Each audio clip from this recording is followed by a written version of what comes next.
seen the medals? No. It's the best looking medals we've ever had. Really? Yeah. That's because they're close to the whiskey.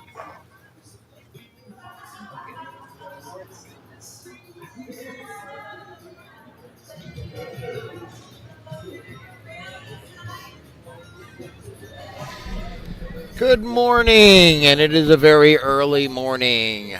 This is Saber Schnitzer. I am the Virginia State Chair, and I have come down with all of the toys to help Kathy and the rest of the meet directors here in running the Masters Invitational down here in Chattanooga, Tennessee. Um, we had about 24 hours to set this meet up. We've got just about everything running. We did have a little bit of a problem this morning at 4 a.m. with the internet dropping, but ever since then, it's been a solid connection. So we are waiting for a couple of the commentators to show up, but in the meantime, I'm going to give you a little lowdown of what we've got. So we have broken the live stream up into 4 blocks. So for each session, because this is a 2-session per day, 2-day meet, each session has a dedicated live stream. So this is the day 1, session 1 live stream. We've got, I believe, 28 lifters in this session. I don't have the exact breakdown of how Kathy organized the roster, but this is a pro level meet. Interestingly enough, this was originally a local meet, but then the powers that be decided this was going to be a pro level meet, and that changed things up quite a bit, meaning that we now have the opportunity, or lifters now have the opportunity of setting world records. Well, that means a whole lot of cat referees got to drive on down and staff a jury and be able to staff the platform when a world record attempt is made. But we've got everyone just about in position now. The warm-up is going smoothly. The referees are meandering to the platform, and it looks to be a great meet. We already have a number of national and world record attempts annotated, but of course this is a Masters level meet, so we've got a plethora of M1s, 2s, 3s, 4s, and some 5s. I'm looking at the warm-up right now, and an interesting roster for what we are going to have today. But as I mentioned, we are waiting for the live stream commentators to show up. The photographers are here in plenty. We've got our announcer up front, but the live stream commentators are just not quite here yet. So I'm going to try to live stream commentate as much as I can. However, I'm also running the video wall and the tech. So it's going to be hit or miss, but I will mute the microphones when I'm not doing any commentating. But you will have audio from the platform. So you'll be able to hear the referee's calls and all the platform noise. So right now I'm going to go get the national anthem ready. So we're ready to kick it off. But lifting will start in approximately 27 minutes. As mentioned, this is a single session for this live stream. We've got about 28 or 27 lifters for this session. It is a master's level meet. And if anyone has any questions, please use the chat. I believe I have chat open for subscribers, not just everyone. But if you are a subscriber to the USA Powerlifting channel, you can comment on the chat. If you have any questions, please ask, and I'll do my best to give you a concise answer. But in the meantime, I'm going to mute this microphone, go help the rest of the referees get ready for the start of the meet, get the national anthem ready to play on the video wall, and then I'll be back to commentate as much as I can. Thank you.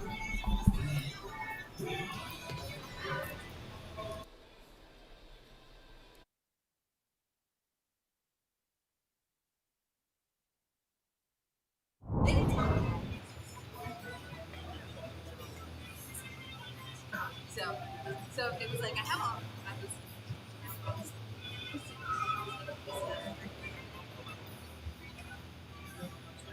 But so So I started a job on Monday. And I took off the weekend. I was like, I didn't think about working shifts. Starts at 3:45, so 3:45 when I get back Monday. But I was like, well, I can't do nothing about it because there's only 3 Cowboys. So I'll just be Irish and goodbye. So when I don't tell anybody bye, I get tattooed there. well, unless we know for sure there's no more records. So I've been sitting up now.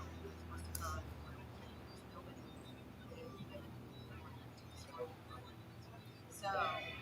Well, if that happens, I can slide out even a little early, great. But if not, I can. Because we should put a caption just to cover the jury part of it. Yeah, they just asked me for sessions. But again, I committed, and that was just planning on my part. I didn't think about, I might have to go work 3:45, but I get an hour back, so that's going to help. And then I get off at 11:45, so I have to run some big reps. It's not that big a deal. I've done worse. I took my cat too when we were still in the IDF. I did it on that sleep because I didn't take off work. And we drove over Friday night, and I was up. My wife was driving, and I was studying on the way, making sure I didn't miss anything. And then they say, I know it's 2:30, 3 o'clock. I was like, well, I got to be up at 7. I'm going back in bed and get up. So.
One thing that happens with masters is there's nobody here. You gotta be really sour. Okay. Well, maybe next time. I know for a fact I could. I'll let class. Yeah, my husband would be down over here. Come on. I might have a couple more guests.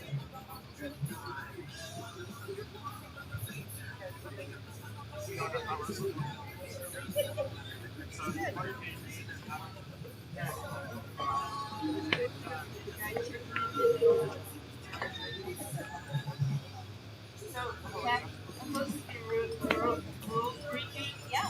And on, my goal is the deadlift, which is an American and world record. So, how long is the world? So, it's American. It's not world, it's down. You can tell them that.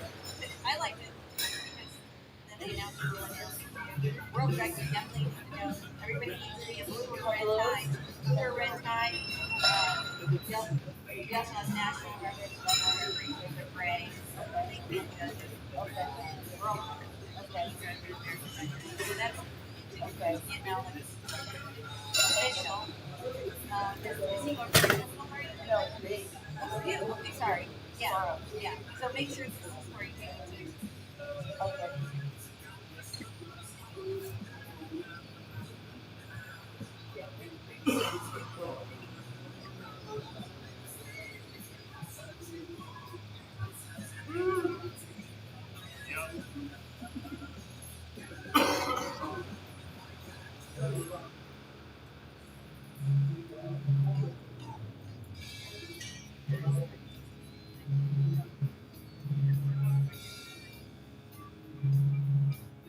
Assuming somebody that belongs to you is better than lifting. Yeah, my husband. And then first life, second life. It's like Okay, so my friend, my coach is like this. So we'll have to move somewhere.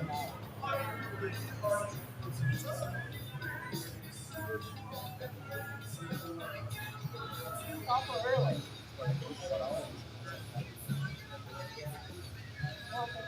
More about the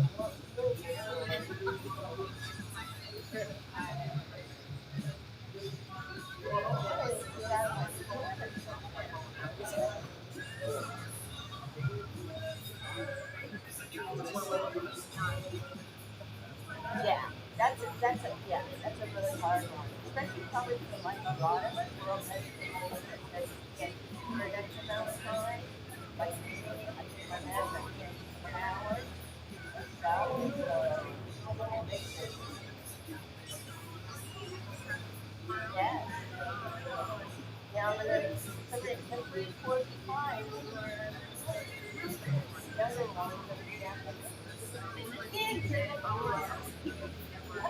What's that matter? Hey. Do you? I am not an early riser. Once I retire, no more early rising.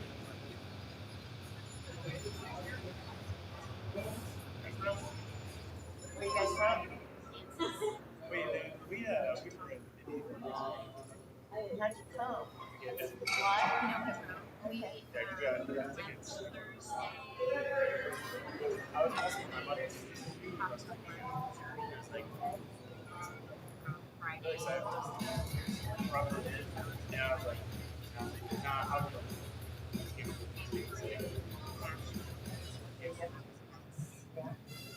Yeah, this weather.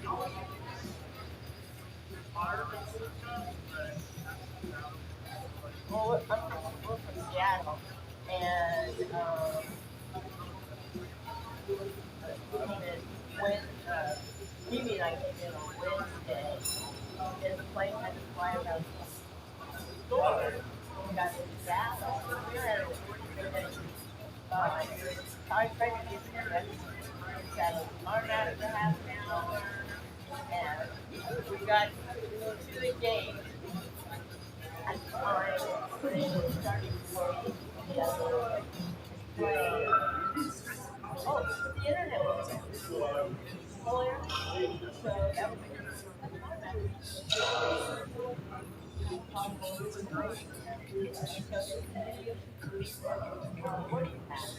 slowed it all down. So once we actually got on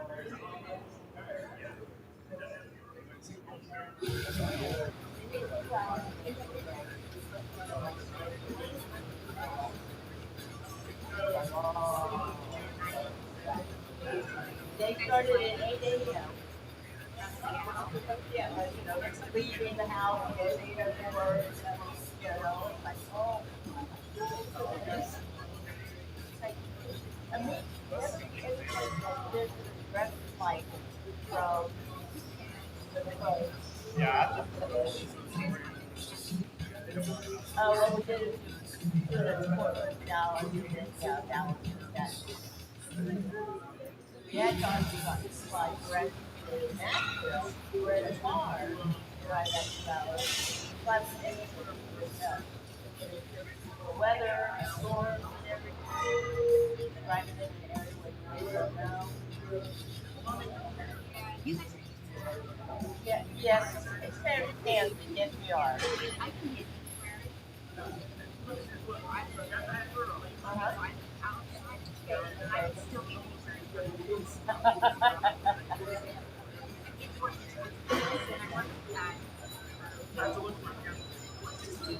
Okay. Okay. Okay.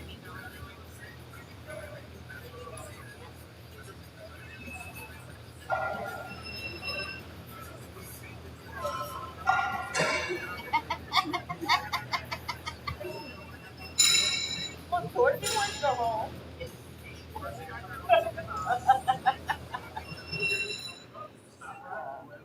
Well, there's four of us. Okay, we're all in the same family. And our coach is going down last night.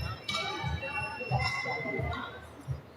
Their dad trying to get on standby tonight. They said, no. Because we only got one of them today. One guy wasn't ready for so hopefully he'll make it. Yeah, Jeff's back there. Who is? Quick.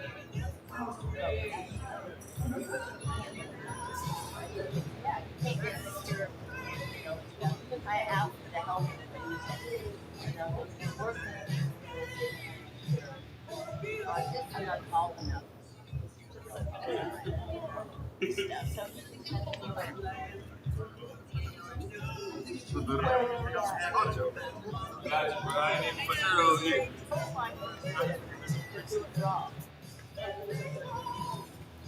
They can't do raw.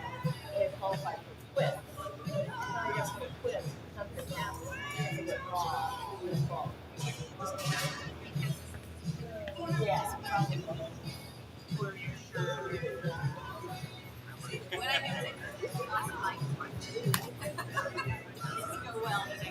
I tried those middle people trying to talk me into it, but it's really no. It is. Well, in fairness,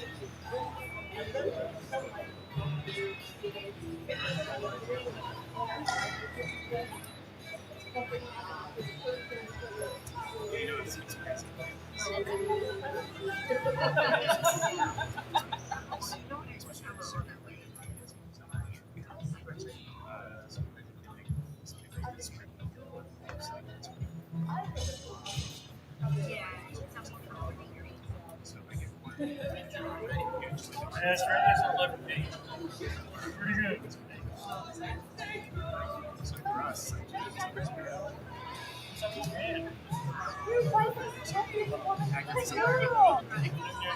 Well, maybe not our prices.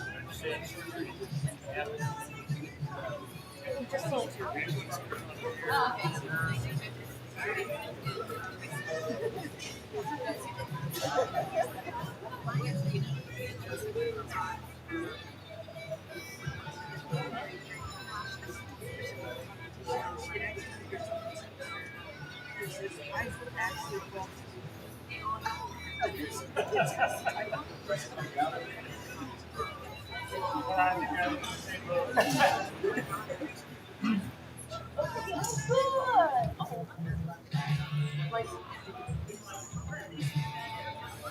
my son lived for a while.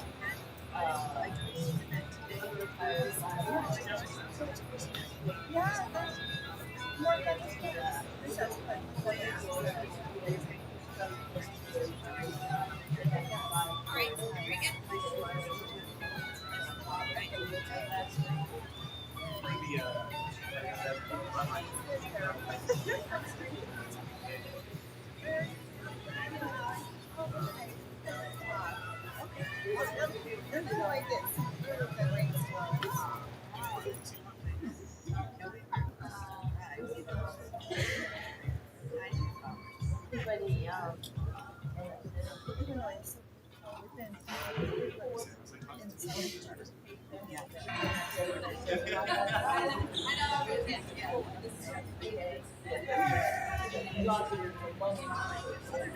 or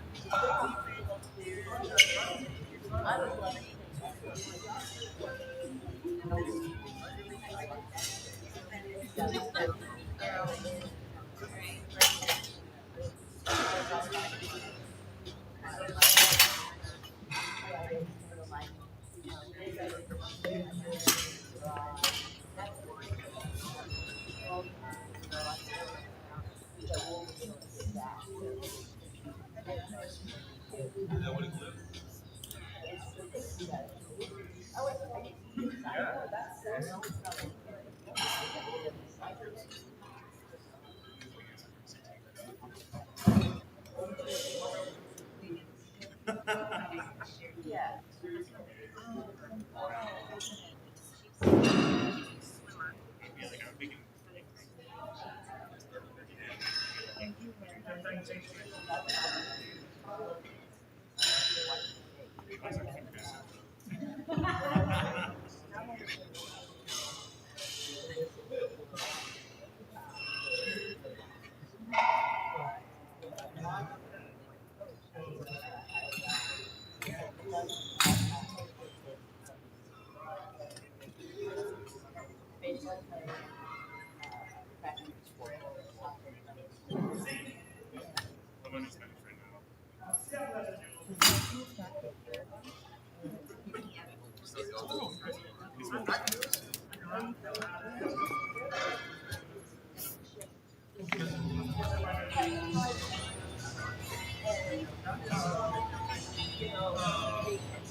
Testing.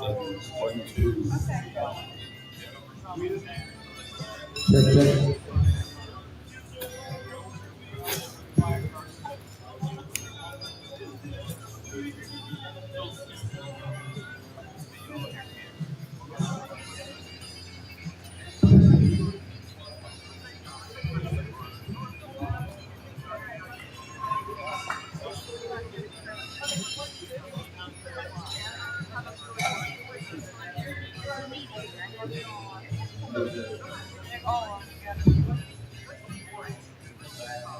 Good morning, audience. Good morning, Rick. Thank you. Okay, so I have a favor to ask of you, all 5 of you. All 5 of you. 6. All 6 of you. Every athlete that comes out on the platform. 5 minutes I need you to left. cheer like you have not cheered before. You need to be because it's very lonely if you're here by yourself and your loved ones didn't come, your training partners didn't come. Starts us So off. if you could please give it your best and encourage them all, it would be so appreciated. I know they would appreciate it tremendously. Thank you.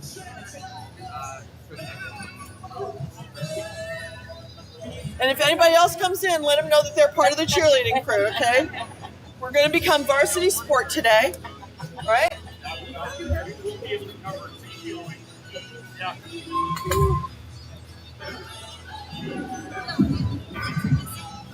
Another half. We need another half.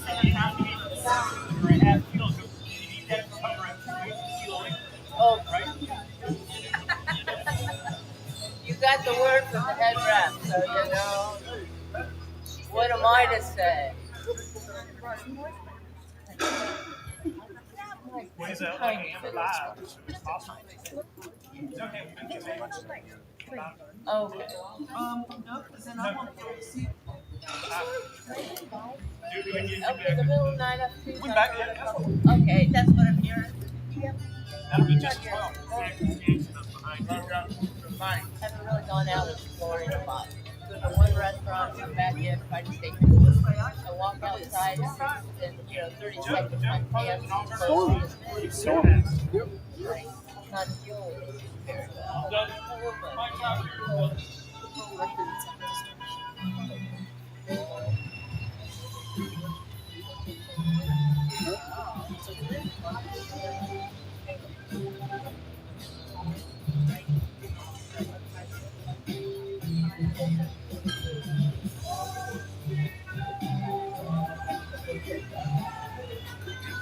It's gonna be really fast. Just say it's gonna be a fraction. Not that way, but it's yeah, the whole line is like slow. And the first flight, I think was up in so it's just like Minus 3 minutes left before changing the openers. Duncan is going to start us off. Jerry will be second up. So this is the first name? Okay. Make sure we know when it comes out. Okay, I'm going to need you. How long put this on? Oh gosh, these I know. Probably like this. Thank you. That's right. Oh, it's okay. Take it away. That's fine. It's funny because this is like. Is it fair? Yeah, it just feels a little soft right here, but yeah. If I flip this, I'm a younger, and I just turned 61. The age range listed all the way.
Where's Saber?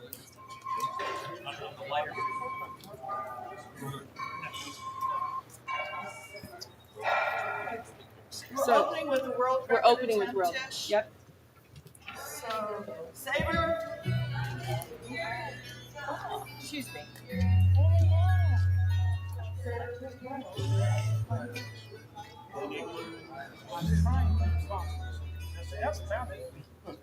I normally have about 5 seconds.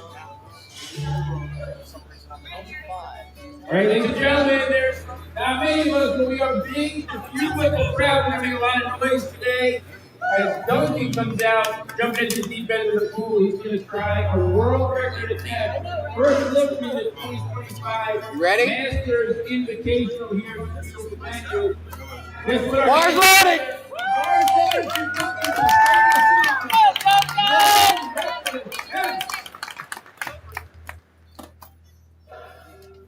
16 seconds into the meet, we have our first world record attempt.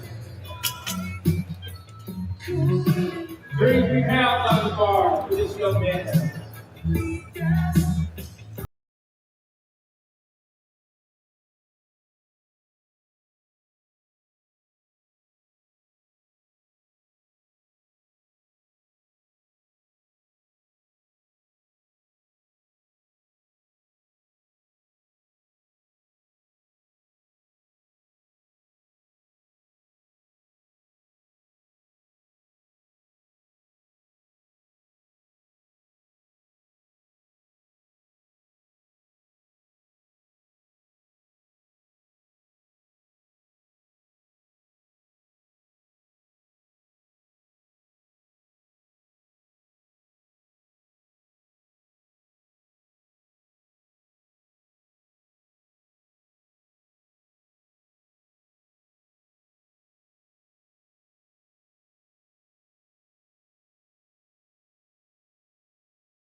Test, test, test.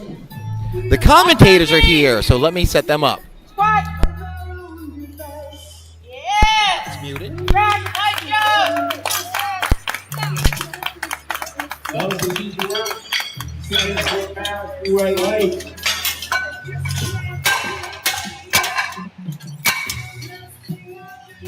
Bars loaded.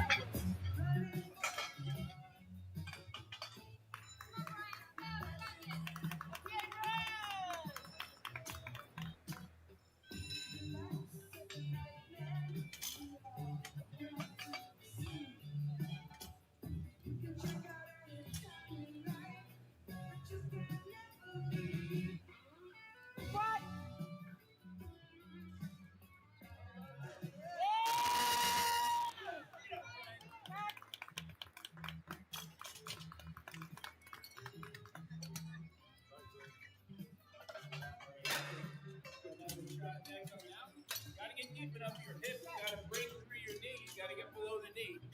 I'd show you, but it's way too early for that. I promise you, that's what's gotta happen. Bars loaded for Steven up against you.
would be on. Okay, now you're on, and now you're on.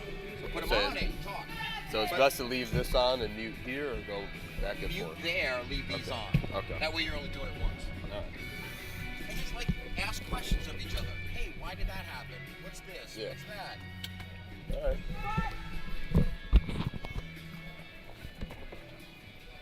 Ladies and gentlemen, welcome to the USA Powerlifting Masters Invitational. My name is Joel, and I am here commentating with. Joined here by Michael Midlow. And up right now we have Michael Goddett. He is squatting 152.5 kilos. It is a little bit behind on the live stream with Lifting Cast, but ladies and gentlemen, you can keep up on Lifting Cast at home. Type in liftingcast.com and look for USAPL Masters Invitational Day 1, and you can keep up with the competition here.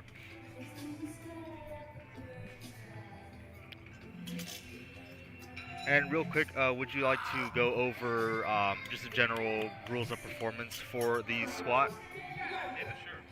So, what we're looking for the lifter to do here is they're going to take the bar out from the rack, standing in an upright posture. They're going to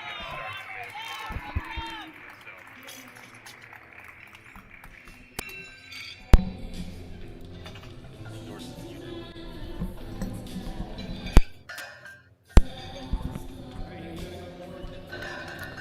command. Testing. There we go. Sorry about that. So, yeah, in terms of the rules for the squat here, the lifter is going to take the bar out from the rack, stand in an upright posture, and they're going to get a start command from the referee, the head referee here. And so, the lifter is going to make a bona fide attempt. We're looking for them to have the knee, the hip joint lower than the knee. They're going to stand up and wait for the rack command here. Some of the other things that they may miss, may get a red light for, or a white light, or a red light or a yellow light, are moving the feet from where they were initially set, losing balance, and up and down moving to the barbell here. And here we have Duncan Beck. For anyone that has been watching powerlifting or doing powerlifting, you'll know that we normally use a 20 kilogram bar, but with the Masters 5 division, you are allowed to have start with at 15 kilos at the as the lowest weight, and so we do use a special 15 kilo bar for lifters that opt to go with that, and that's only available to, I believe, Masters 4 and above. Correct, yep. And youth lifters.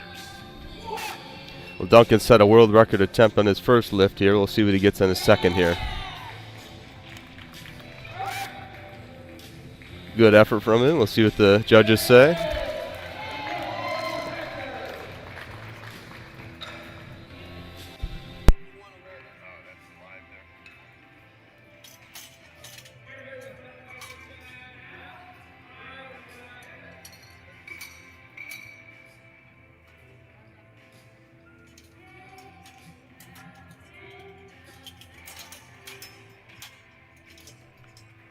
Looks like a good lift for Duncan. We have Jerry Howell up next with 45 kilos on the bar.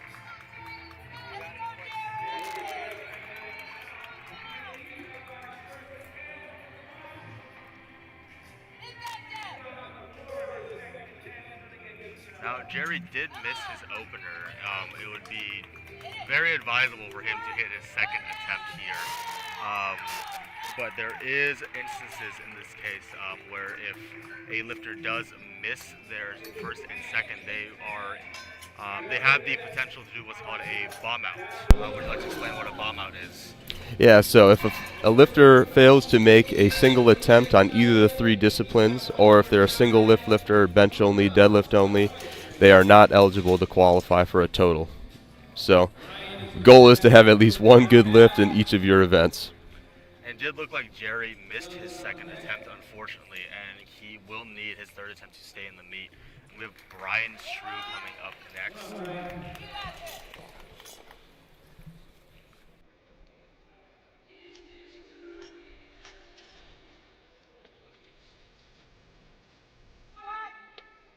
Good walk out there, gets the squat command.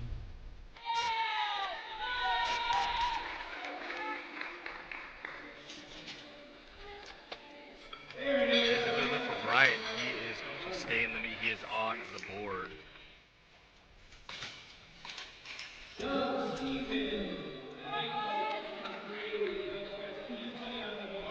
have Doug coming up next after Brian.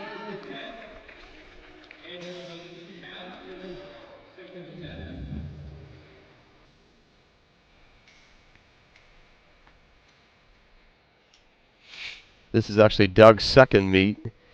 He competed for the first time last month here, and now at a pro event here.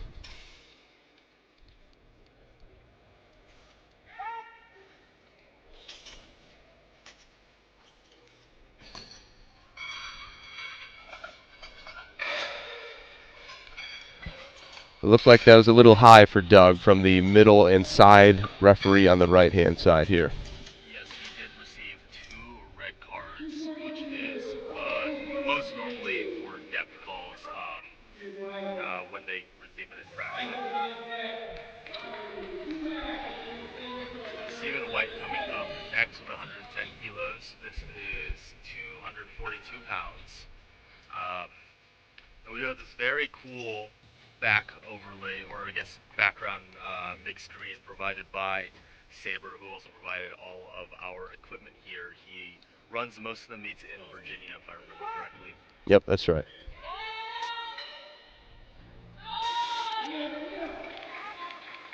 Steven took that squat nice and deep. We'll see what the judges say.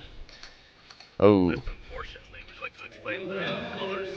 Yeah, so the side referees gave a blue card or blue light there. So that's typically going to be up and down movement of the barbell here. So the bar cannot move up and down to a certain extent. You can stall out here, but having that double dip is what's going to give you the blue card. We have Michael Goddard coming up next, 165 kilos on the bar. Going knee sleeveless as well.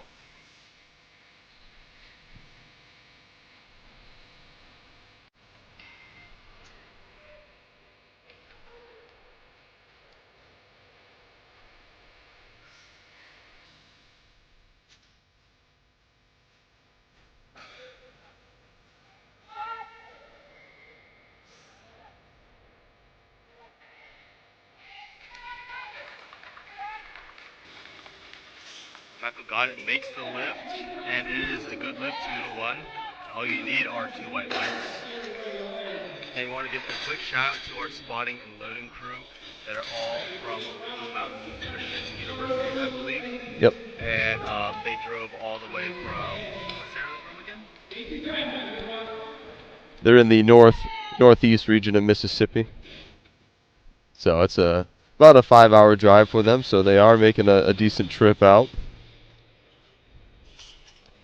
We got Robert coming up to the bar with 182.5 kilos loaded.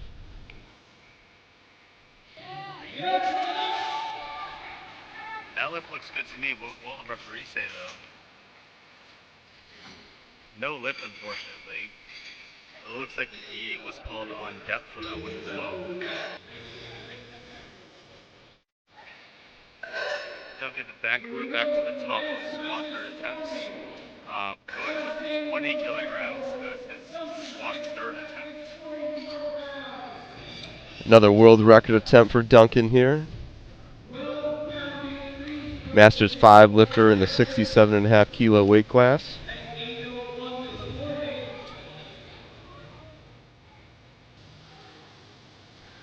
And then for these world record attempts, we'll need 3 international judges or referees on the platform here.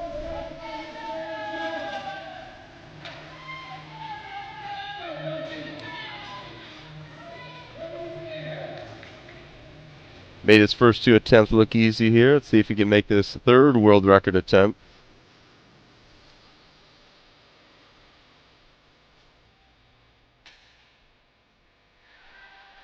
Very smooth walkout for Duncan.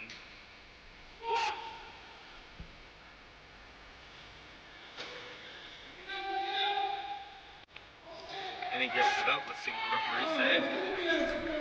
3 white lights for Duncan. Congratulations, Duncan, on a 3 for 3 on the squat event. We have Jerry Howell coming up next. He is retaking his opener and second attempt. He will need this lift to stay in the meet.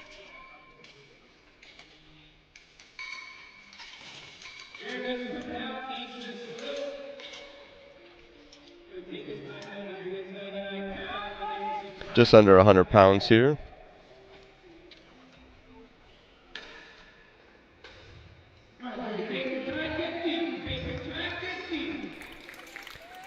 Missed his second attempt on commands here, so didn't wait for the referee to say rack. We'll see if he gets it on this last one.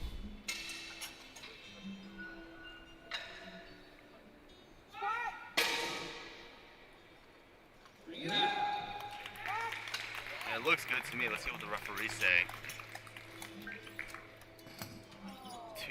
Two reds, unfortunately. That is a death call, I believe.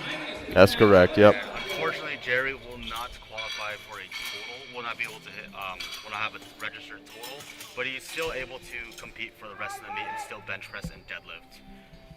We have Brian coming up next with 100 kilos or 220 pounds on the bar for Brian.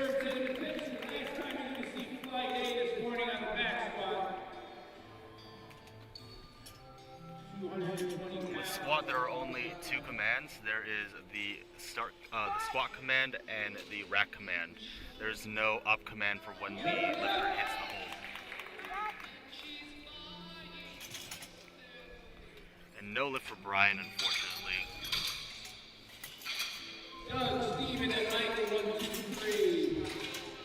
We have Doug coming up next with 102.5. or about 226 pounds.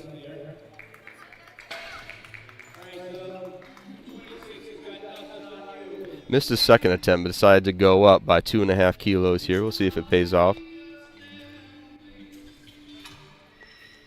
Now, normally, when you miss a second, you will want to stay the same weight for a third, but there are instances in this case where you would want to maybe go up and take the risk of going for a higher third. But unfortunately, it looks like he missed the rack command on that.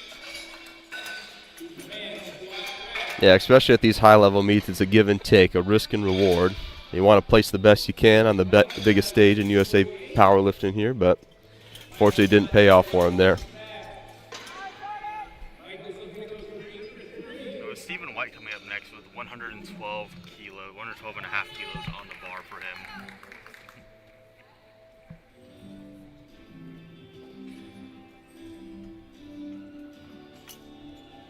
In the same situation here, missed his second attempt at 110 kilos, decided to go up to 112.5.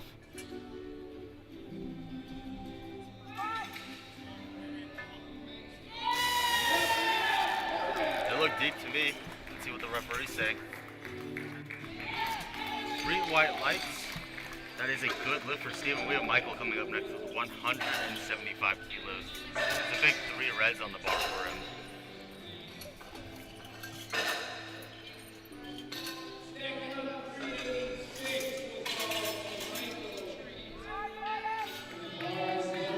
Yep, bars loaded for Michael here.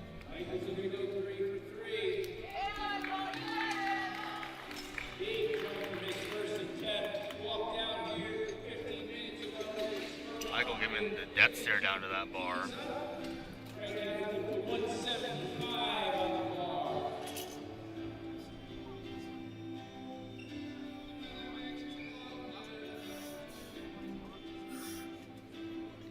Getting his upper back nice and tight.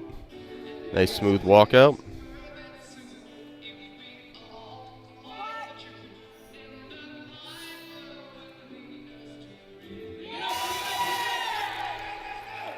That looks very good to me. Let's see what the referees say.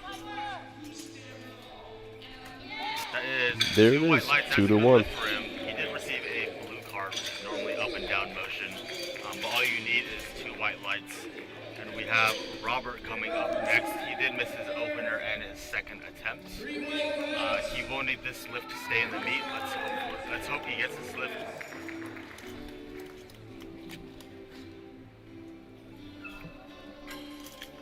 It's just shy above 400 pounds.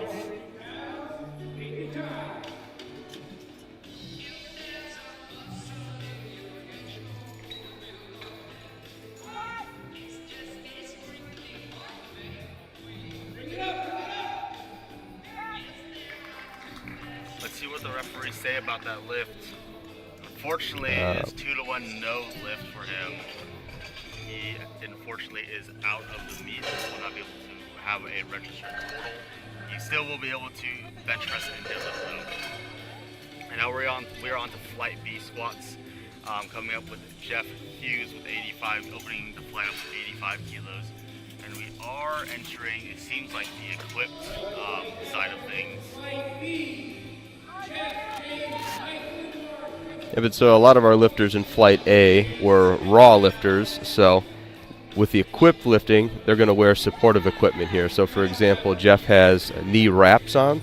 Lifters may also come out in supportive suits that give a little extra rebound out of the bottom of the squat, allow them to lift a little heavier. It's just a whole different technique.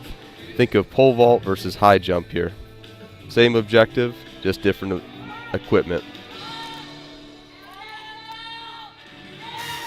Jeff sinks that. It looks like a good lift to me. And the referees do agree that it's 3 white lights for Jeff. We have James Bossart coming out next. He is a raw lifter with 102.5 kilos. Yeah, I wouldn't have expected anything less from Jeff here. He's a veteran on the international stage here.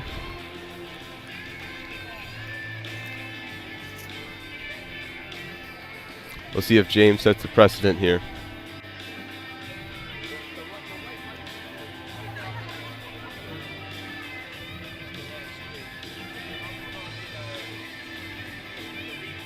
When the referee was telling me to take off the lanyard, that's the lanyard holding the acting badges.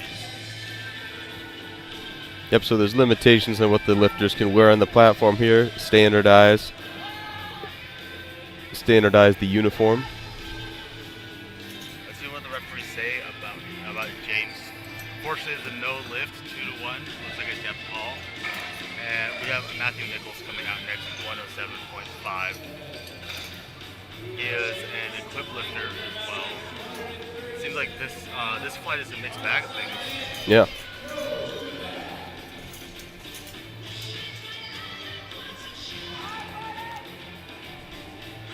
Bars loaded for Michael Nichols.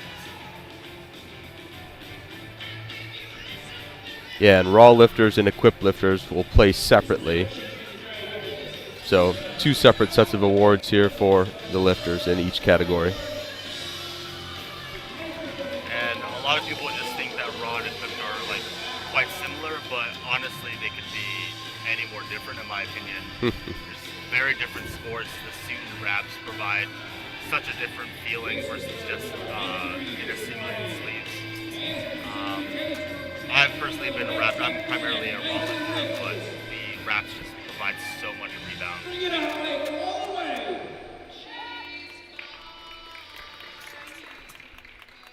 Yeah, and we saw an equipped lifter without the squat suit only wearing knee wraps. Jeff here had the squat suit and knee wraps on. Mark coming out next. He's a raw lifter. You'll notice that with Michael, he had a lot of knee wrap lifts. Usually that's a sign of they just didn't get enough wrap around the knee. And if you want to, say, maximize the amount of rebound out of the hole with the wraps, you want as little loose wrap as possible. Yeah. If you're using the equipment, might as well make use of it.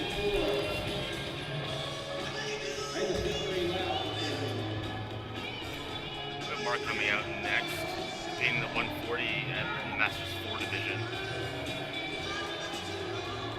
Makes light work at 120 kilos. See what the referees say. Nice and smooth lift there. Oh. No lift, unfortunately. All 3 referees called him on depth for that lift. We have Joe House coming out next with 140 kilos. It looks like the live stream overlay is not updating just yet.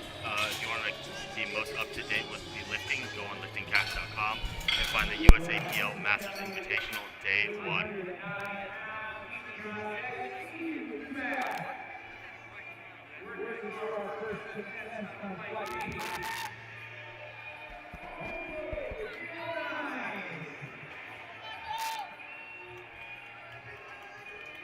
Joe House coming out next with a 140 kilo squat. He is in our equipped division as well.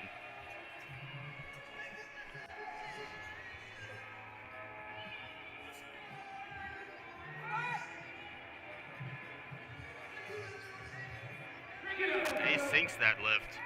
Let's see what the referees say. He made that look easy.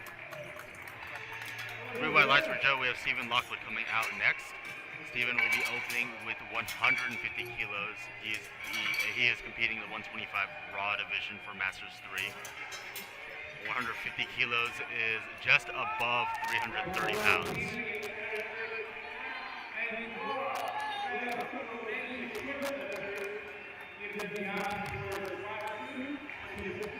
Set of knee wraps on.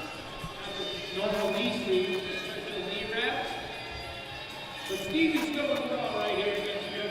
If you're paying close attention at home, if you watch their hands, you'll notice that some lifters opt to take a thumb over grip or a full grip or a thumb under grip or a false grip.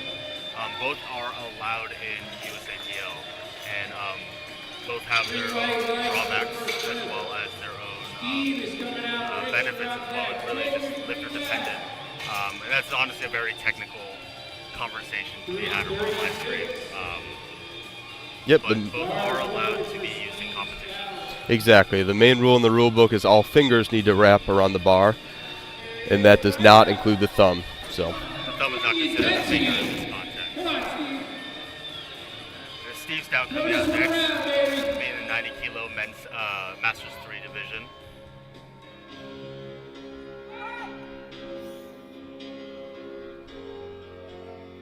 Bring it up.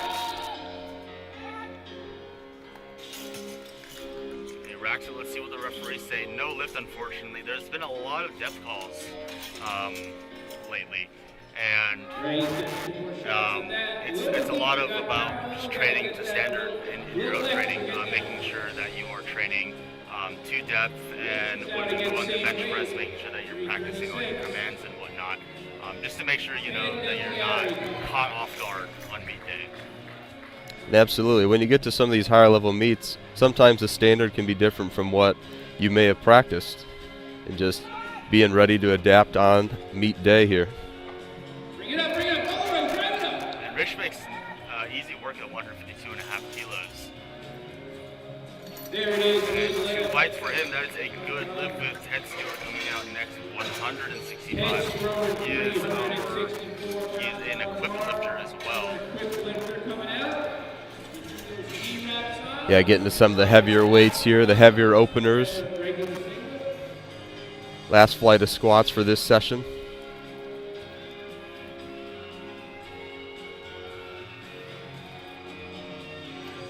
looks like he is asking for racks in.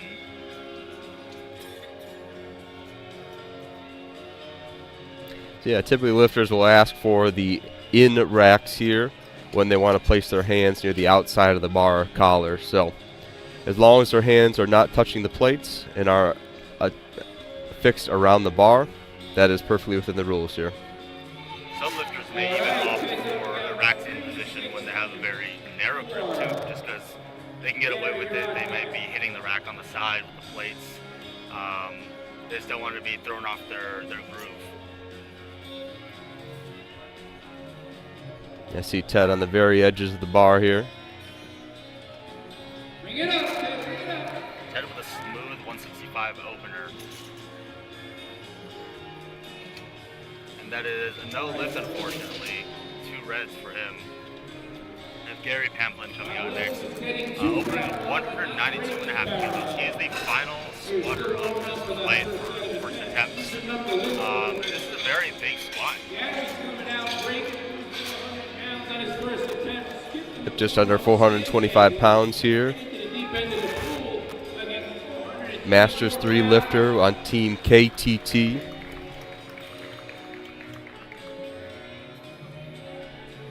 He's asking for the rack heights, or the rack to be set in as well. And you may ask for any modification of the rack or on the platform while the clock needs to be running. Correct, yeah. Typically you're setting your rack heights prior to the meet and giving that to the officials when you weigh in. But again, being able to adjust on the fly as you need in the meet. Still got plenty of time. Gary sinks it and makes it move very nicely. Two white lights for Gary. What do you think that red light was for in the middle? Yeah, it's hard to tell from this camera angle right here, but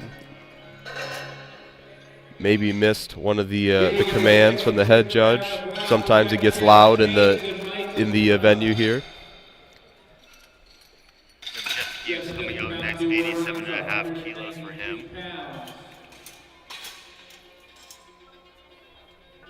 And one thing you will notice, especially if you train with quite a bit of equipped lifters, is that they need to, like, one, they need to train their equipment a lot just because it's very different from a raw squat, for example.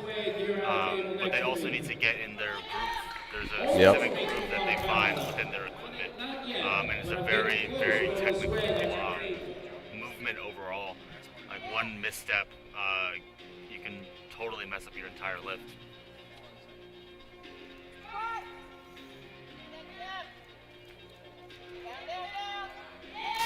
Jeff sinks it. So they give him 3 wide lights for Jeff. Good lift for him with James Bosart coming out next, retaking his opener. Yeah, if I had to guess, Jeff had plenty of practice in his equipment. That looked just like his first attempt.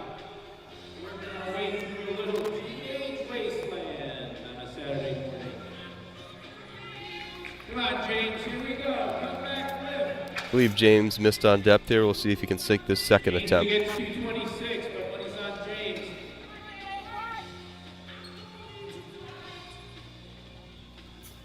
James gets it up. Let's see what the referees say about that. No lift, unfortunately. Seems like he missed it on depth.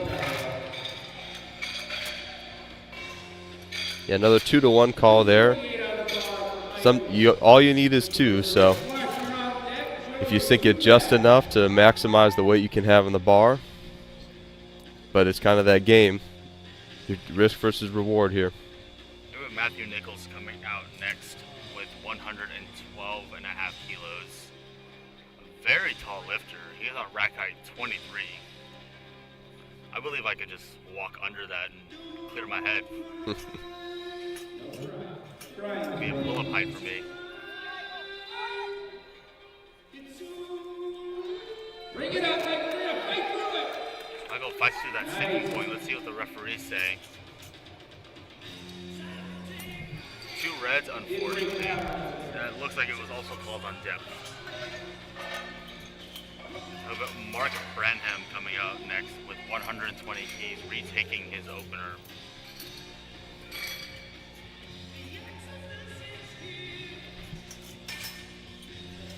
And I believe Mark missed his opener on depth. So let's hope he gets low and sinks the squat for him.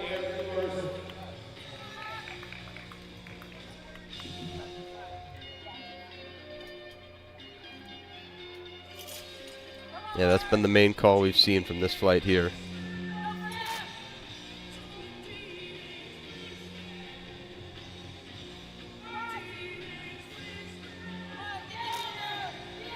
Bring it up. And he sinks it. Let's see what the referees say. All right, good. There it is. White, still 1 red light for the left referee.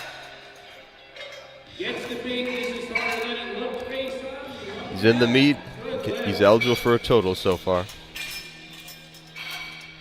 We have Joe House coming out next with 150 kilos. For Joe, he's going up against 331. 22-pound increase in his first attempt. Joe, I think, is looking for Joe may have took his first attempt raw here, but now throwing on the suit and wraps.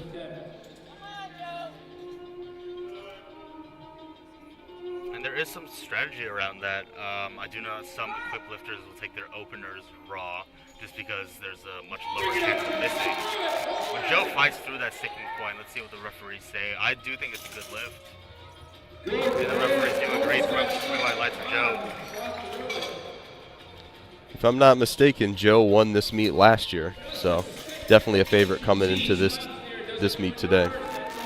There's Steve Stout coming out next. He is a raw lifter with 152.5 kilos. He is retaking his opener. Come on, Steve, will you? Take your time. Get set.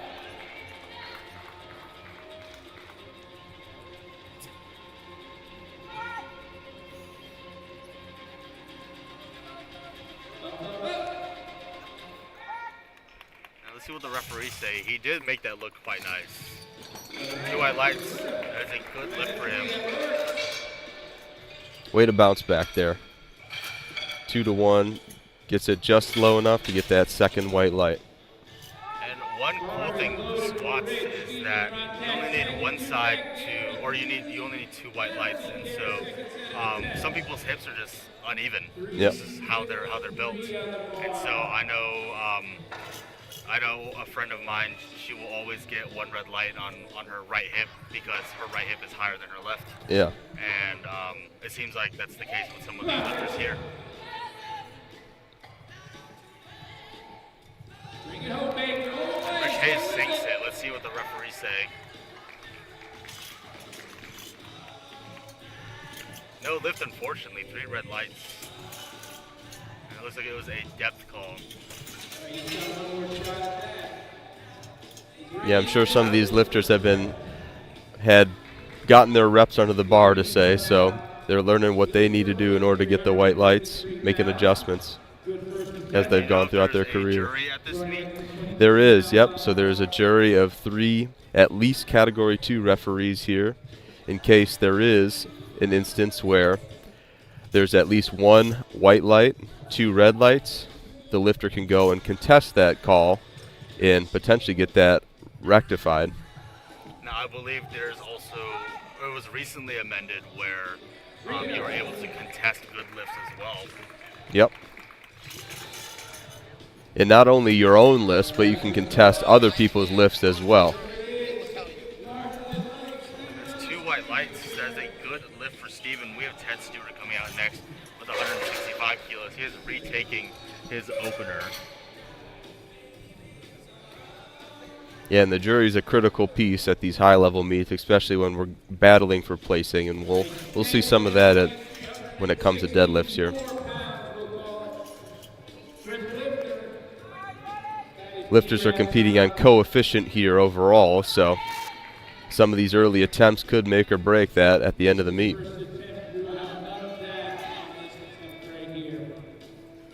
Ted coming out with a very wide grip on his squat, which is why he's asking for racks in.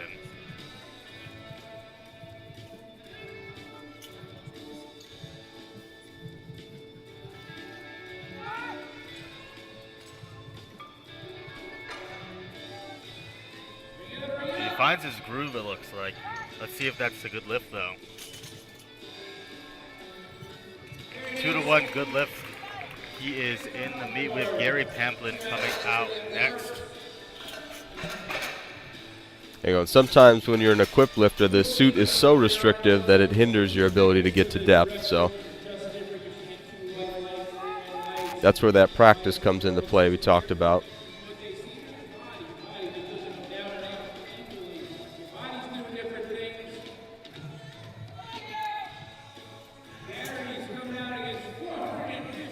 Gary made his opening attempt look easy here.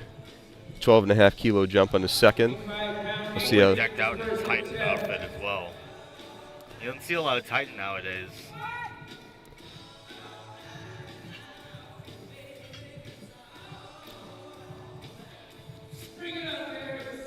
Makes it move very fast. Let's see what the referees say. 3 whites for Gary. That's a good lift.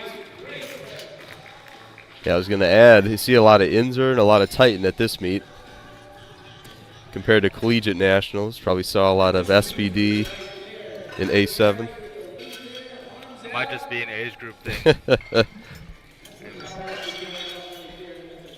I would say Titan and Ins are definitely more popular with the older crowd, and then A7 and SVD are definitely popular with the more younger crowd. Speaking of SVD, Yeah. we do have someone decked out in SVD coming out. In that national team singlet.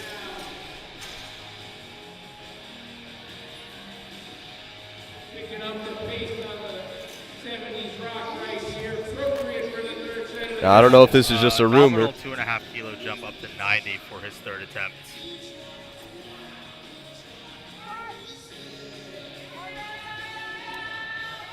It looks like he hits depth. Let's see what the referees say. This is just a hair under 200 pounds. That is a good lift for Jeff. Congratulations, Jeff, on the 3-for-3 day so far. We have James coming out next, going up from his second attempt. And also, he's kind of back through a corner right now. He will need this lift to stay in the meet. Yeah, decided to go up to 105 here. Sometimes it's just a mental shift. Like, you miss 102.5 twice, load it up.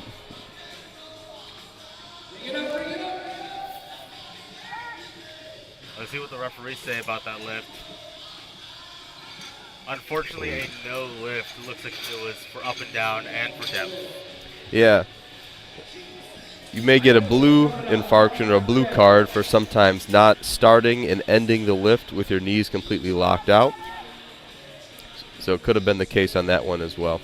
And unfortunately, James will not be able to register a total for this meet, but he's still eligible to bench press and deadlift. So Michael coming out next. He's retaking his second attempt at 112.5.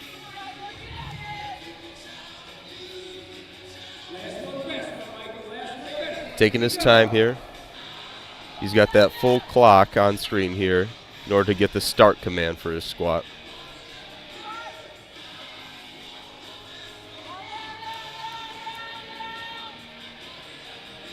So the referee said he did sit in that suit very well. So as he approached that bottom, he got a little dip, but unfortunately, no lift for Michael. Yeah, it just wasn't low enough. Mark taking a big jump from 120 to 132.5. It looks like he's going for the world record attempt here, the Masters 4 140 kilo division. Part of Team Gladiators here.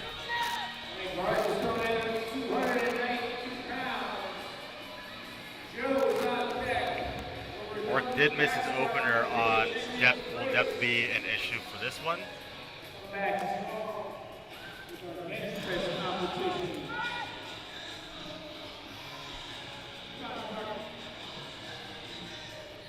Does get low. Let's see what the referees think about that. Unfortunately, a no lift. That is all referees call depth on that lift.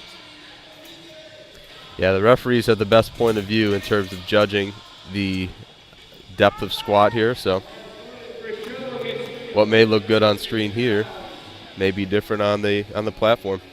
Camera angles can play tricks on your eyes. We have Joe House coming out next with 152.5. Small 2.5 kilo jump here. Again, just trying to get every kilo he can, maximize his coefficient at the end.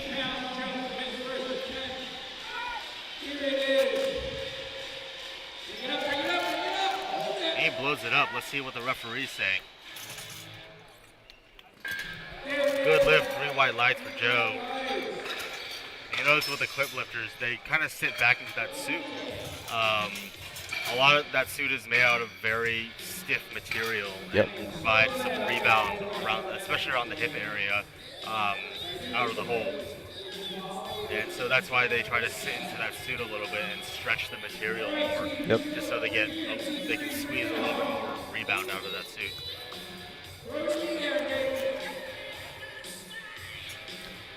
Here's Steve coming out next with 160 kilos on his back. Steve sinks it with a face of grimace.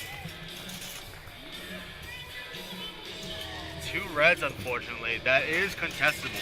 Yeah. Yeah, you also hear some people prefer equipped lifting because it gives their joints a little bit more support, so taking more of the brunt of the load as opposed to their hips and their knees. Potentially helps in longevity in the sport if you want to compete for a long time. And there is Rich Hayes coming out next with 160 kilos on his back.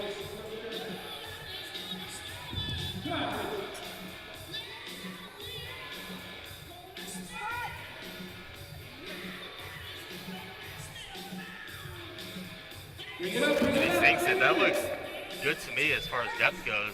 Let's see what the referees say about that. 3 whites for Rich. Great job, Rich.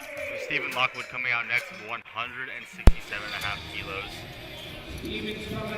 There's only been 2 lifters in this flight to make all 3 of their squat attempts. We'll see if Steven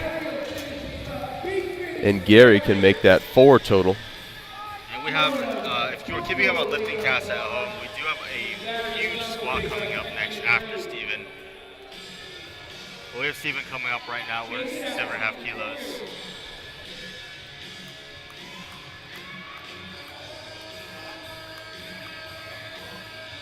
Taking his time, getting set here.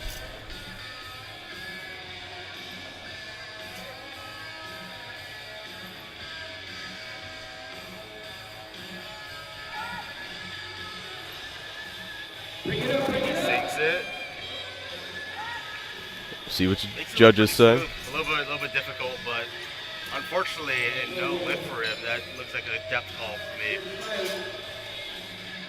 Gary Pamplin coming out next with a huge 227.5 kilos. This is 501 pounds. For Gary Pamplin against 502 pounds. And as cliche as it is, sometimes it's not the strongest lifters that win the meet day, but it is the people who make the most attempts successfully. Hopefully Gary can have the best of both worlds here. Big total and all 3 lifts made. And when we do reach this 225 kilo or higher mark, or 4 reds on the bar, there is a mark for 5 squatters and loaders to be on the platform at once. And this is a big squat regardless of weight class or age division. Yep, doing everything we can, keep the lifters safe here. Give them an environment to push themselves to their limit here. Gary is the final squatter of this event. Bring it home, Gary. Bring it up. Gary sinks it. There it is. Close it up. Let's see what the referees say. 2 white lights. That is a good lift for Gary. Now we're taking a 10-minute break and we move on to bench press. We'll be right back in 10 minutes, ladies and gentlemen.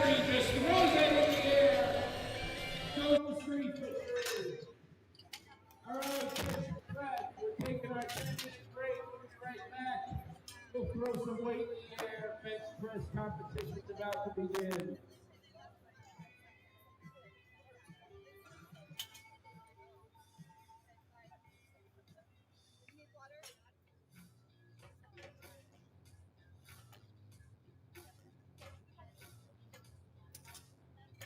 Lifters have 60 seconds to Mars to approach the bench, set up, unwrap the bar, and wait for the start.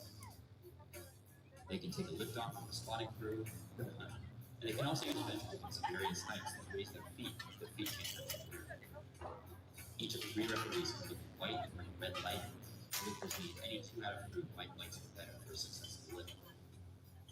Lifters have to keep their shoulders and butt in continuous contact with the bench pad, and their feet need to be flat on the floor.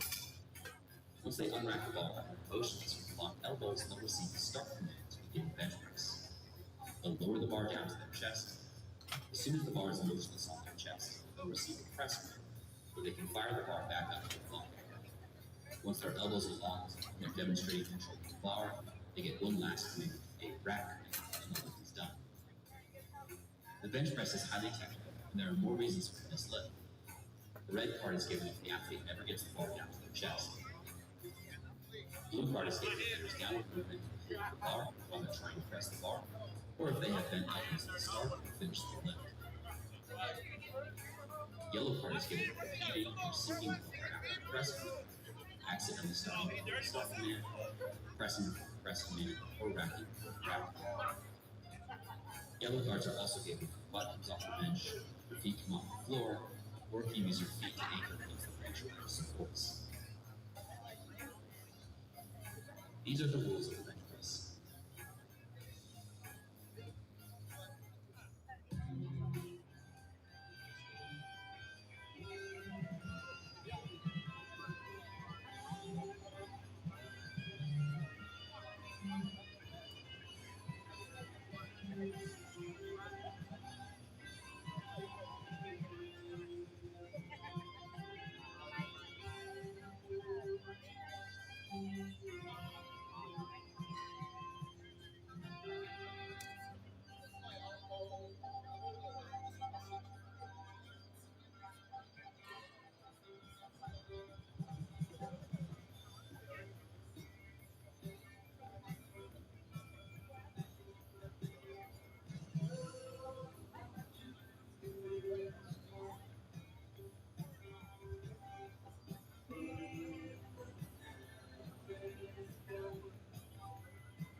Opener,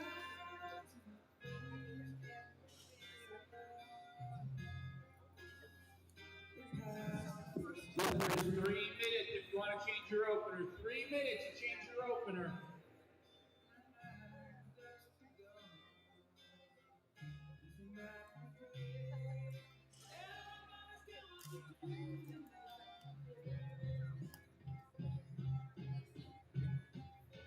You were fantastic. I've been making sure you have all of y'all did a great job cheering for all the athletes that came out on the platform. Thank you so much. Thank you so much. No, you're not. Keep it going, G. Yes, sir. Quick question. I'm going to type one. I'm going to type one. I'm going to go off to this side. So I'm going to make the bar.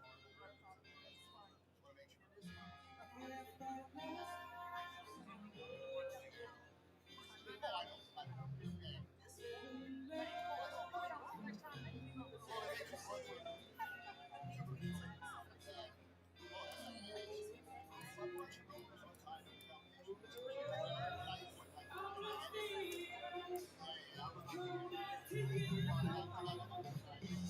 Oh, I know.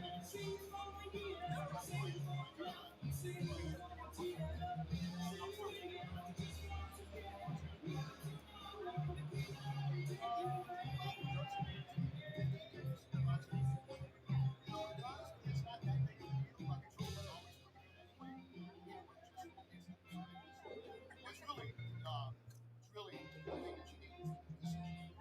So if I was to give up one, I would give up the pump and keep cheating. It's good to know what hard is all time. If you go overnight, that's when I have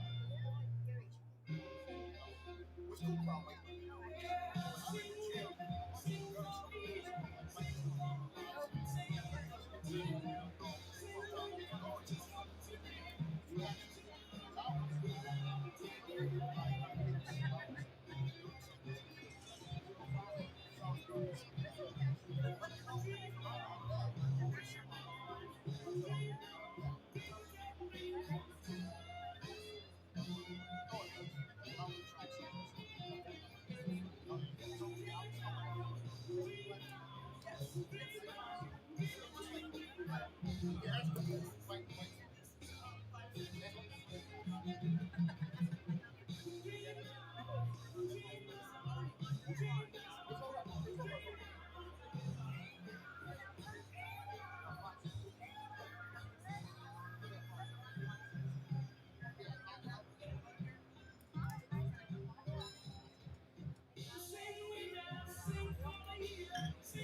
That's kind of nice when you get that logo on it. You can still get rid of light stuff like that. It's nice. I'm gonna use that. Static is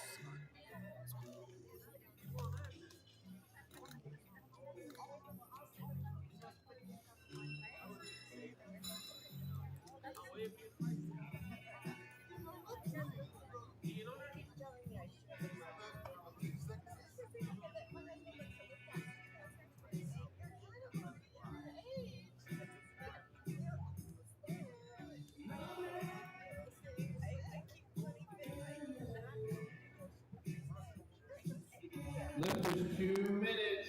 Finish up your warm-ups. Start making your way towards the platform. Duncan is going to kick us off.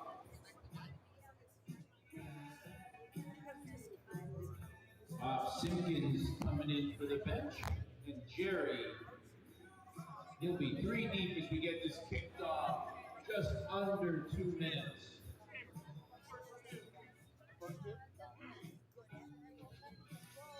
Spotters, loaders, referees, start making your way back to the platform if you would.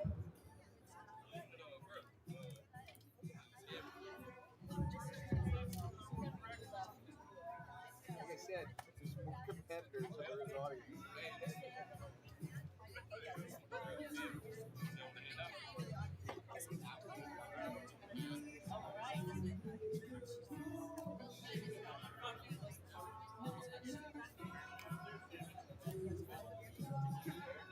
We get ready for equipment to come out. Bench press, 3 commands. Start, press, rack, 3 commands. Lifters have to pay attention to our try to lift the weight up and down successfully. We'll watch Duncan do here.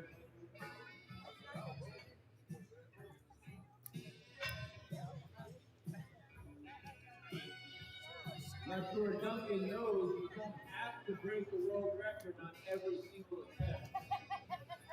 I'm not against it, mind you. 35 seconds to go. Duncan comes out and looks for his 4th world record of the morning.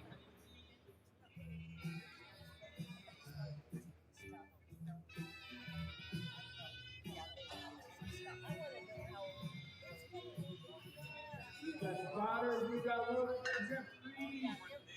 We've got 33 pounds on the bar.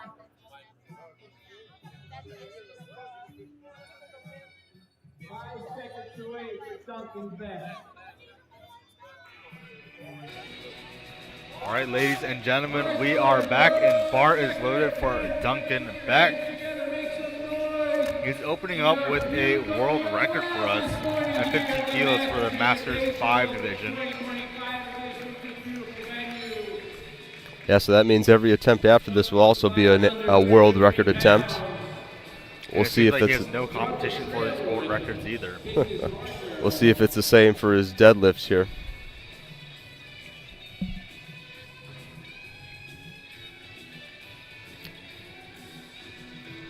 And so now there are 3 commands for the bench here. So the lifter's going to take the bar out. He'll get a start command, and then they're going to pause on the chest. The bar is going to remain motionless. That's when the chief referee will give the press command. And once they lock their arms back out, they get a rack command. So start, press, and rack here. That's what we're listening for on the bench. That's a good lift for Duncan, opening up with a world record.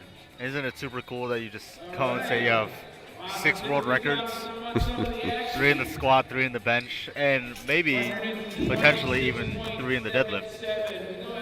We have Bob Simpkins coming out next. He's doing a push-pull only, which is just bench press and deadlift. He is opting to not squat at this meet. This is another world record attempt here. Same age group with the Masters 5 lifter, but he's in the 82.5 kilo weight class. Now in bench press, there is a lot more equipment and moving parts at play between the rack height changes, the face saver changes, as well as foot blocks. And I think there are 3 different heights that we've brought here to this meet. And lifters can opt for whichever height they need. And the foot blocks are normally for people who usually are on the shorter side, and they prefer foot blocks just for more leg drive to be able to push into the floor better. Yeah, exactly. One of the rules also is that you need to have your feet flat on the floor in your setup here. So the feet need to be on the floor, your glutes need to stay on the bench, your shoulders need to stay on the bench, but they recently changed the ruling where your head can come off the bench. So 4 points of contact. We have Bob coming out next. It looks like there was a little bit of a spotter and loader issue with the board. And looks like they fixed it, and now they have the correct weight on the bar, which is 57.5 kilos for Bob Simpkins. You got to make sure it's right. Another world record attempt here. And Bob is rocking the A7 singlet. A7 is one of our sponsors, and USAPL is one of their premier sponsors for a lot of their big meets. A7's been a big part of USAPL's merchandising, and they provide very, very nice equipment. If you are in need for anything powerlifting, go to A7 and shop around. That is a world record for Bob there on his first attempt. And again, we talked about equipped lifters potentially taking their first attempts raw. He did that there and made it look easy. We'll see if he throws on the bench shirt for his second and thirds. We have Jerry Howell coming out next at 60 kilos, opening up at 60 kilos.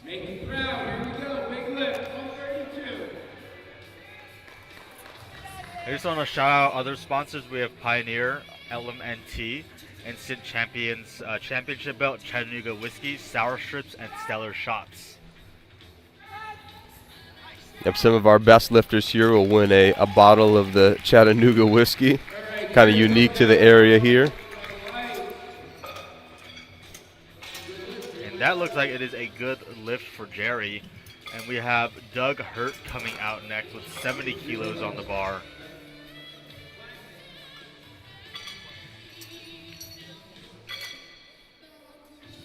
And we want to quickly shout out Stellar Shots. They are providing the media for this meet. If you are a lifter watching at home, or you're a family or friend of a lifter, you can check out their work on their website or on their Instagram. Yeah, great thing about them is they're taking pictures of every single lifter, so even if you didn't pre-order a package and you say, oh, I want to have some media of this, recapture the event, contact them. Doug Hurt, he blew up that 70 kilo bench. We have Brian Shrew coming out next with the same weight. The announcer on the highlight replay, right? I don't know what that's all about.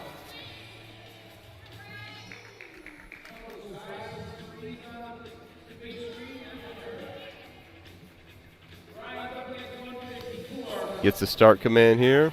Gets the press. A little slow for an opener. Wonder how much he'll jump up. And unfortunately, it looked like he missed a command on that one. Yeah, yeah. Just as a reminder for the people at home, there are 3 commands for bench pressers: the start, the press, and the rack command. The start command is given when your feet are flat, butt is on the bench, and your elbows are locked out. The press command is given once the bar is lower to your chest and the bar is motionless. And the rack command is given when you finish the lift and your elbows are locked out. Yeah, outside of a yellow card for you're missing your commands, you may have picked his foot up. Kind of hard to see with the banner overlay here. So any change in the starting position, that'll potentially be a yellow card as well. Stephen White coming out with 95 kilos. Stephen pushes right through that. Let's see what the referees give him. 2 reds, unfortunately. That is a yellow card. Yeah. It seems like he didn't jump a command from what I heard, but his foot may have lifted off, or his butt may have lifted off the bench. Yeah, exactly. We talked about those points of contact, the feet maintaining on the floor, your glutes maintaining on the bench, and your shoulders. So if you're lifting your feet up or your hips come off the bench, that will be a yellow card. We have Robert coming out next with a 100 kilo bench. And it looks like he is just scratching the rest of his attempts. It looks like he will not be finishing out this meet, unfortunately. He did bomb out on these squats, which means that he won't be able to register a total anyways. Yeah, sometimes lifters opt to have their attempts still on the board in order to give the rest of the lifters in the flight the full minute. Just kind of a nod, like, take the rest you need. It also helps with just maintaining the flow of the meet, but you will, if you're watching on the ThinkCast, you'll see that there are zeros afterwards, meaning that he will just be removed from the attempt scoring list, I guess you would call it that. Mm-hmm. And then after Robert, we have Michael coming out with a 115 kilo bench press.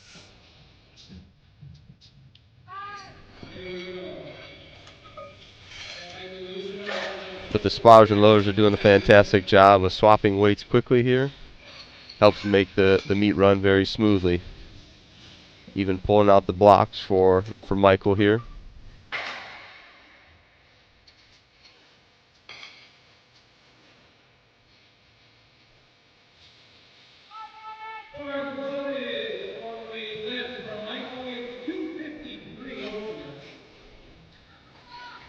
I was talking to Michael a little bit in between the setup for the squat and the bench here. He said, yeah, I got long arms and short legs, so I need these blocks to help me.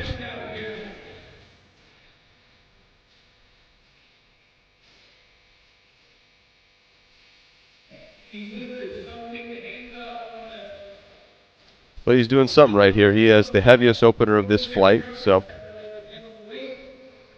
And Michael is closing out the flight with the heaviest bench press. Let's see what he can do with 115 kilos in his hands.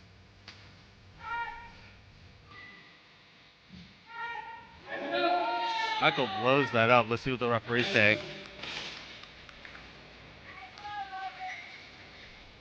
3 whites for Michael. Good first Duncan attempt. Beck coming out next. Another world record for his second attempt at 17.5 kilos. My apologies. Yep, going back to that 15 kilo bar here.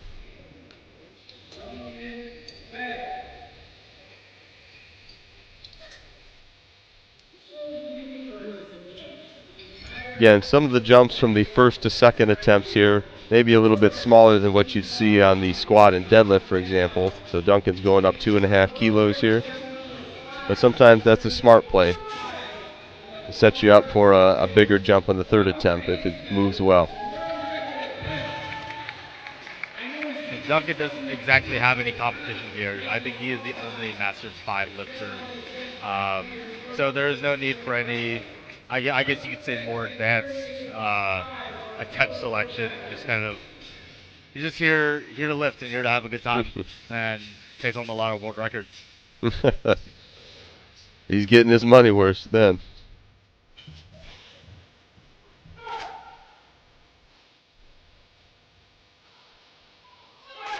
Gets the press command. Duncan pushes that up with ease. Very low rack height. Almost doing half a rep just unracking it.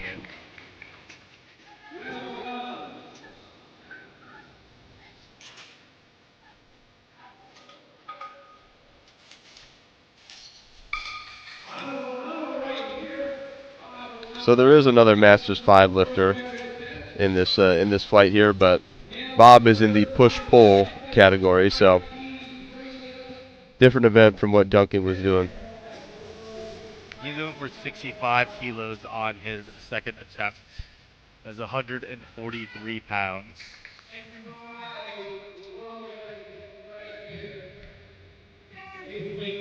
So another world record attempt here. Let's see, Bob made a 7.5 kilo jump from his first to second here. Must have felt good about his first record on the first attempt. Bob is pushing through that, but it looks like he cannot grind through that, unfortunately. It might have just been too big of a jump for him. Yeah. Well, we'll get a second attempt at it if he chooses to. But again, if you miss a weight, you cannot go lower than that weight, so he will have to retake 65 kilos. Or he could opt to scratch his third attempt. Yeah. It did look like it was just very heavy for him. And we have Brian coming out next with 70 kilos on the bar. He did miss his opener. Let's see if he can get his second attempt.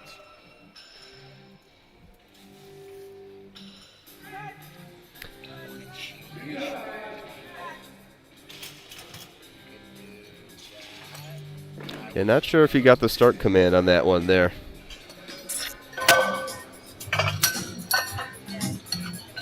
A nice little angle change coming out. You can see a little bit more of what the lifters are doing. 3 commands, start, press, track. 3 commands for the bench press. Doug's getting set up to be working 165 pounds. Jerry, you are on deck. So a little bit more of the lifters in view now. This will be good for us. And good for you viewers back at home. And also in the background we have the jury. We talked about that on the squat attempts here. Doug blows up 75 kilos. Pretty wide left Doug. Jerry, Steve, and Michael. Jerry Howell coming out next with 3 coming up. Jerry starts us off against 176 pounds on the bar. You don't really see this big of a jump even in like very, very high level meets at like in the pro series for bench press. Like this is a very big jump even for a squat or a deadlift for some people. Yeah, maybe wanted to be conservative on his first, make sure he gets one on the board here. Now he's going to show out his true strength.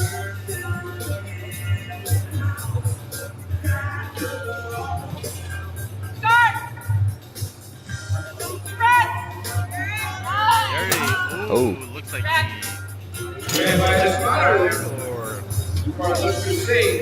he had good bar speed coming off the chest there. Looked like he was going to have a good lift, but yeah, it looked like he just kind of fell out of his groove a little bit. Hope he's okay. Just lost control there. Stephen White coming out next. Steve and Michael. His opener.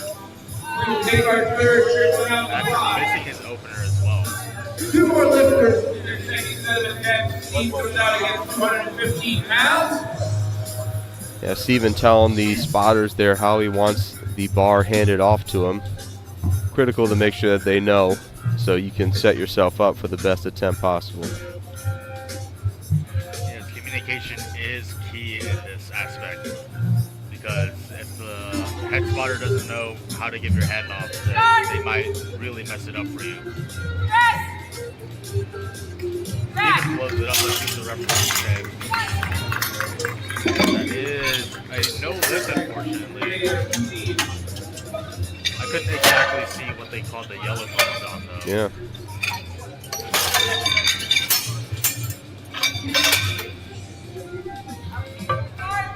But he did get one white light there, so he can go to the jury and contest that.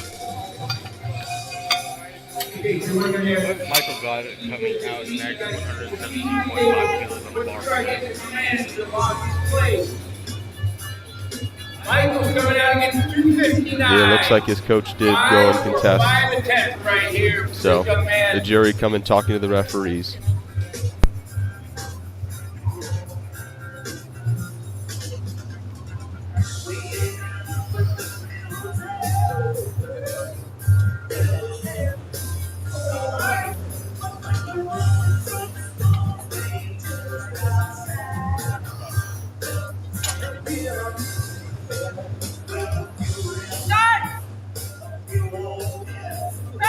Drive it up, Michael. Drive it up. Nice. Go to the white lights.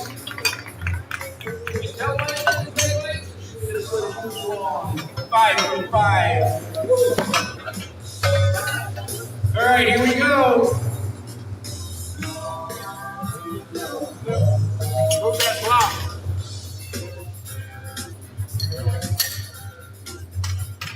World famous IDFPA world record holder is coming out for world record attempt. Number 6, 44 pounds on the bar. Smooth as the other side of the pillow. Walking out. Nothing to look at here. Here we go, world record attempt. Last time this morning on the bench. Duncan back out there. Back to 20 kilos. 6 world record.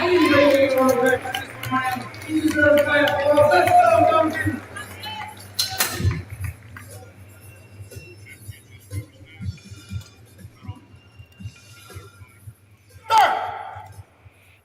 Duncan brings it to his chest. Let's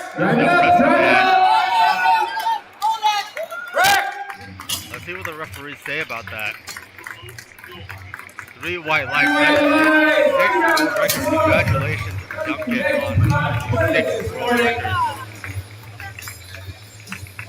We have Bob Simpkins coming out next. He's retaking his second attempt. He did miss that second. It looked like it was a little bit heavy. Let's see if he can rise to the occasion and pull something out of him.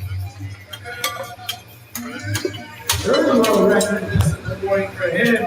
His second attempt. And this is the record in the Bob bag. Simpkins as well. Look at the speed on top. Here we go, 142 pounds. Here's where we got to come strong and strong out right here. Let's go, Bob. Let's see it. When that head ref says press, I want this place going crazy. Absolutely crazy when he gets the press command. And here we go. 142 pounds, ladies. Bob at a world record number 2.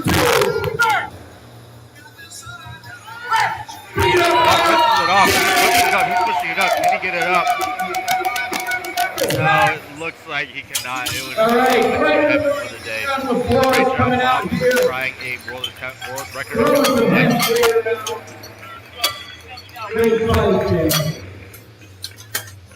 And Ryan coming out here 154 pounds. Those are out there. Carrying your two back. Live from Chattanooga, Tennessee, in the 2025 Masters Invitational. We have Brian coming out next, retaking his missed attempt at his opener and second attempt. He will need his lift stay in the meet and to potentially keep any records that he may have set. Everyone, let's get behind Brian. Let's make sure, let's hope that he hits this lift.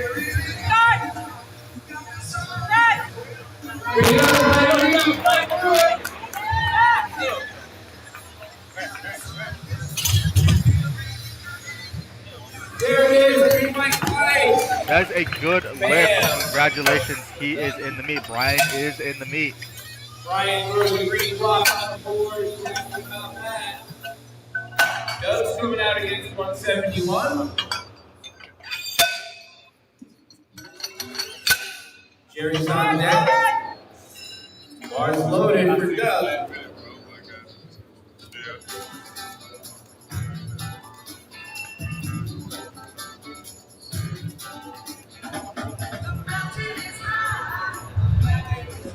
Co-commentator with me, I have Mr. Noah Baker. He is the volunteer of the year in Georgia for 2024. We have Doug Hurt coming out with a 77.5 kilo bench. He drops into his chest really fast and presses out. Let's see what the referees say. No lift, unfortunately. 2 yellow cards. I'm wondering what they called him on that. He may have jumped a command, or one of his feet may have come off the bench, or come off the floor, sorry. Jerry's out against 176. Then Steve and Michael. Got Jerry coming up That'll next. finish Jerry coming out. A big 20 kilo jump from 60 to 80 kilos. First off, Jerry's slide number 176 pounds.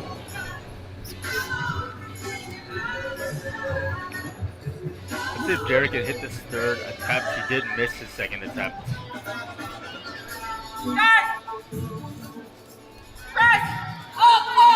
He presses it up. Looks like he hits the rack a little bit there. Ooh, I think he did clip the rack a little bit, and it looked like his feet were coming up too. The lights aren't coming in, but unfortunately it is a no lift. We have Stephen White coming out next on his third attempt at 97.5 kilos. He wanted this lift to stay in the meet as well. Like me, Steven is sliding under 215 pounds.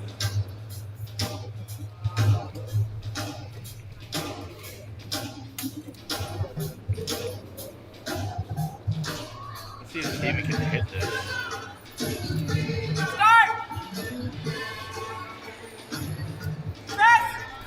And he pushes it out with ease. That's what the referee said. No lift, unfortunately.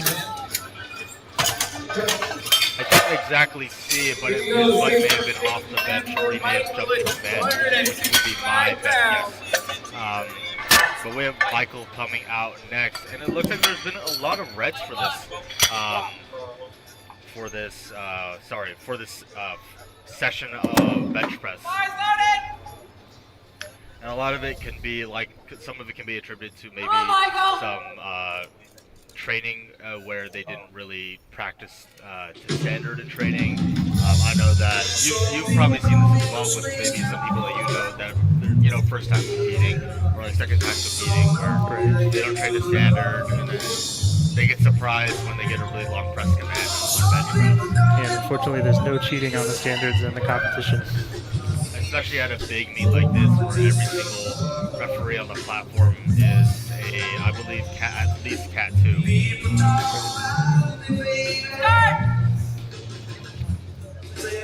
Michael with a nice control descent on his chest. And he's pressing it up. Can he lock it out? Unfortunately not. Not quite there. That's a great fight for Michael. He still have a great day. He is 5% right now. He's missing that bench. Jeff is coming out next with an 80 kilo bench press. Everybody's gonna fight. You get a little tired. He is one of our many equipped lifters in this meet. It looks like he is opting to bench raw. And just because you are in the equipped division does not mean you have to wear the equipment. It is just something that's available to you.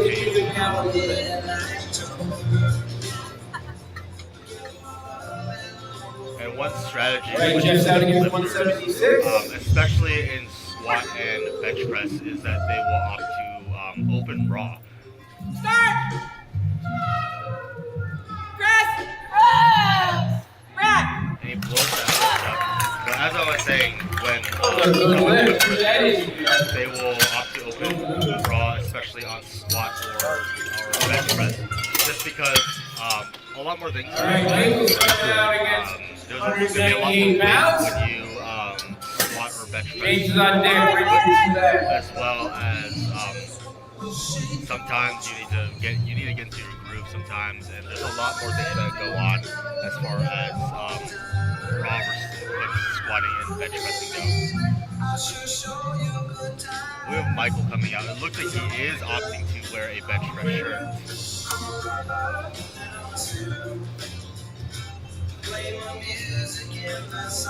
198 pounds.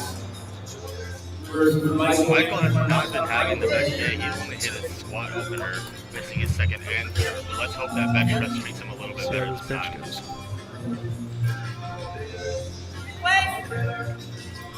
Looks like he's going to have to replace it. There could be a few reasons why they're asked to replace it. One of them might be his elbows might be stopped, his feet might not be flat on the floor, his butt knot might be on the bench, and it looks like it was his elbow.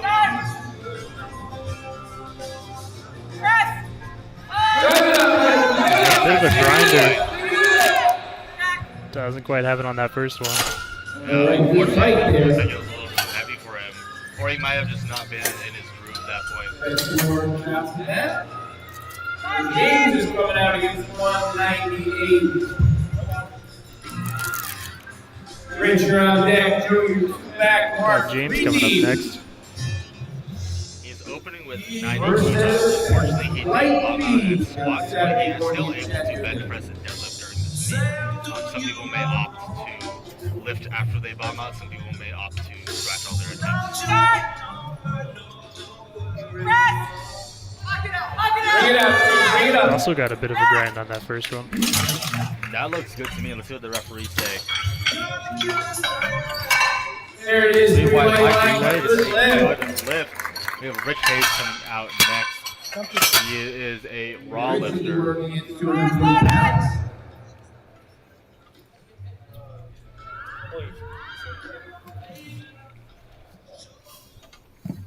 Now Rich has had a phenomenal day. He did miss his second attempt, and he ended up hitting his third attempt on squat, which was a great turnaround for him. Let's hope that his bench press goes equally as well.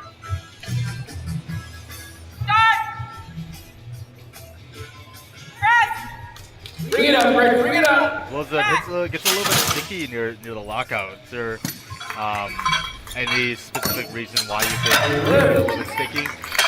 Nothing really stood out to me. All right, here we go. I mean, sometimes, especially with, well, I guess this would be with both raw and equipped lifting. I guess lockout issues can be attributed to just tricep strength. Come on, Drew, you got some fans out here, make them proud. I wouldn't say a lot of people, but it tends to be down in bottom flames portion right of the here. lift would be a little bit more pec heavy, and then when you get to the top, it's a little bit more tricep dominant. And we now have Joe House coming out. He's about to bench press a House. Oh my goodness. 4 right here for Joe House. Cruising right along this morning. Got 110 kilos on the bar opening up. Drive it up, Joe. It blows it up. Oh my goodness. I think Joe is the house. I like that. I say, Joe, We have Mark Brenham coming out next. 10 kilos on the bar. You'll notice he has the foot blocks in place. Throw some more weight on the bar. Mark's doing work against 243. Ted's on deck. Very interesting choice for foot blocks. You normally see foot blocks with shorter lifters, but Mark is notably quite a big and tall lifter. And he pushes it up with ease. Let's see what the referees say. That is a no lift, unfortunately. I do not know what they called him on. It was the yellow card. It could have been a jumped command. His butt Bars loaded for 10. his feet may have not been flat. Those are usually the most common yellow cards. We got Ted coming up next, also opening with a 110. And it looks like he is in a bench shirt this time. You got to get 2 more shots at. Get rushed. 243 for 10.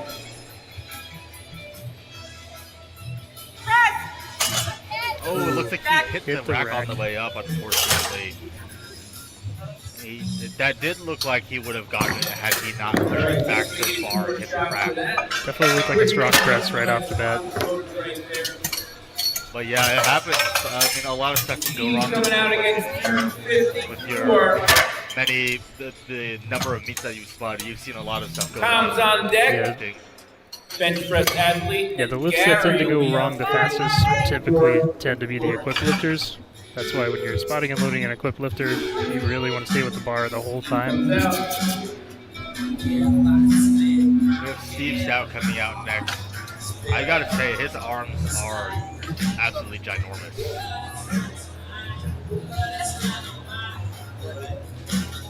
Start! Drive it up, Steve. Back! And that is a good lift for Steve, it looks like. We have Tom Greenfield coming out next with 125 kilos.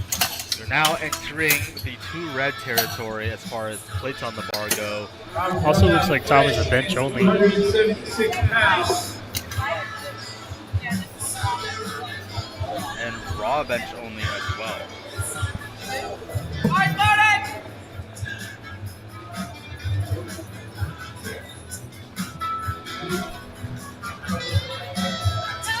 No lift off for Tom, flying solo this morning. Something for no lift off. 76 pounds. Keep your eyes on Tom. You're really going to see him 3 times this morning. Looks like he's also using a block on his.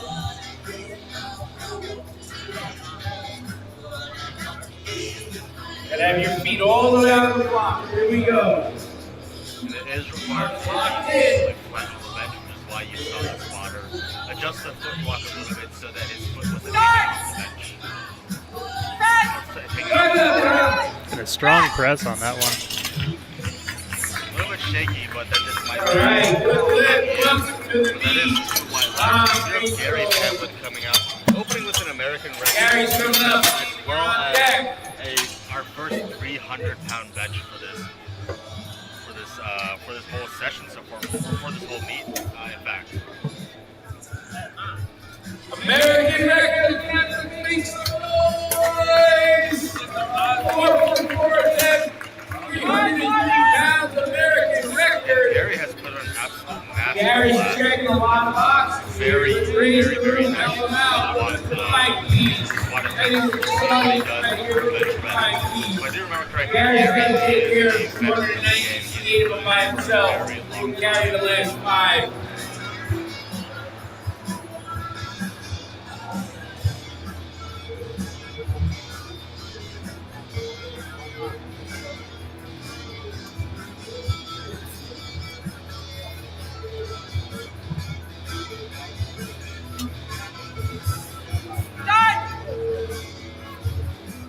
Nice control on the way down. Drive it up, Gary. Gary pushes right through that. Gary Like a good lift. Very extensive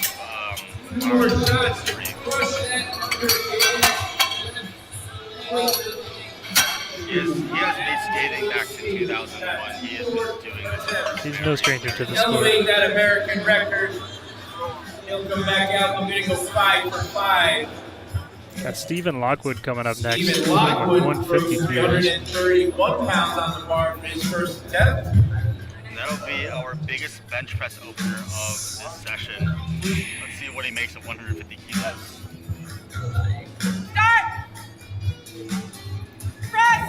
Right up, Stephen. Hold And he it. blows it up. That was a very good lift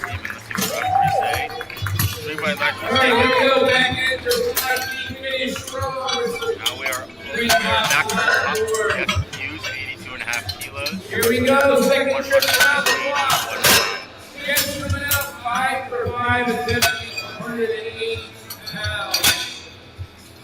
182 against Jeff Hughes. Where's loaded, Jeff? Come on out, focus in the air.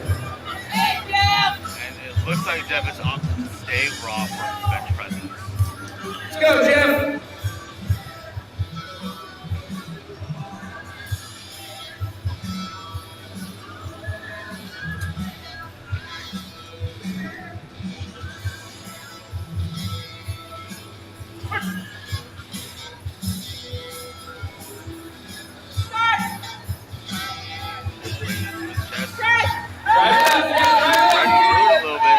What the referees say about that. That is 3 white lights. That's a good the 90 kilos of the bar. He did miss the opener. Let's see if he can hit this and hopefully get on the board.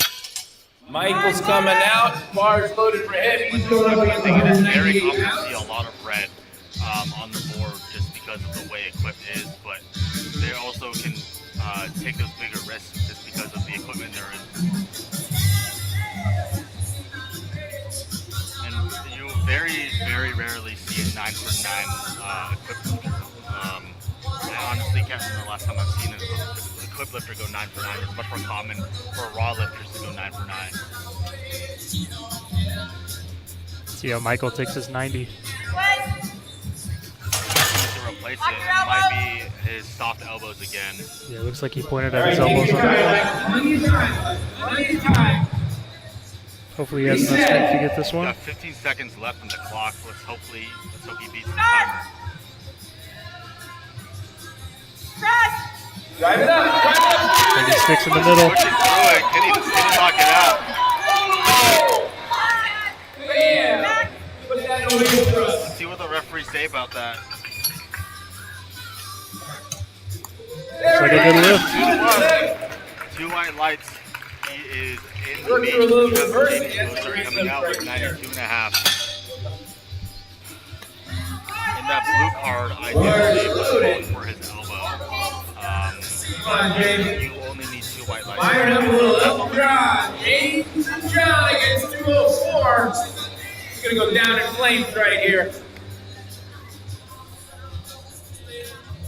James coming out 92.5 with a kind of a small jump from 90 to 92.5. Bring it up, bring it up. That is a big sign from Also James. grinding.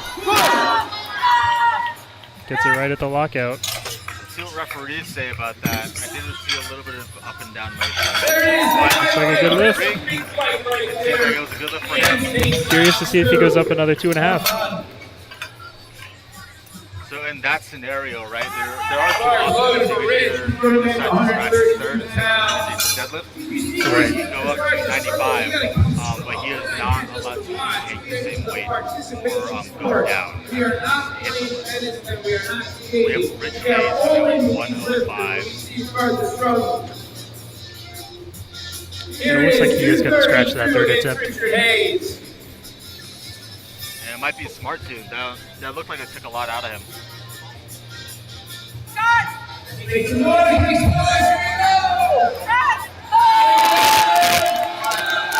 pushed right through that sticking point.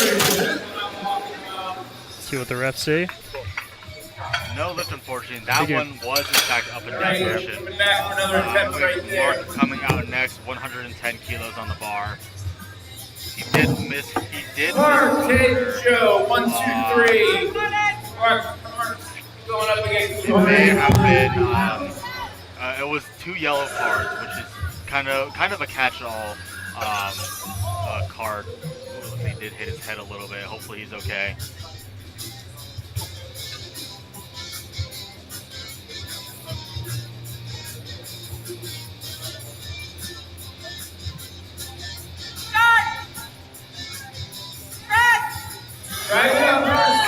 Mark does float up. Let's see what the solid referees press. say about that.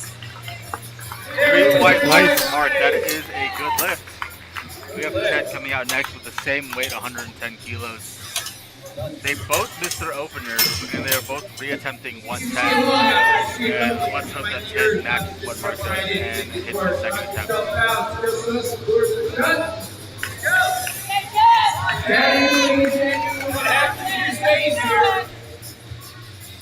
Ted coming out next. I do believe that he up against 243 pounds. Pretty much smashed the rack on the way back up. I believe that is the one. Let's hope he gets back in his groove and uses that bench shirt.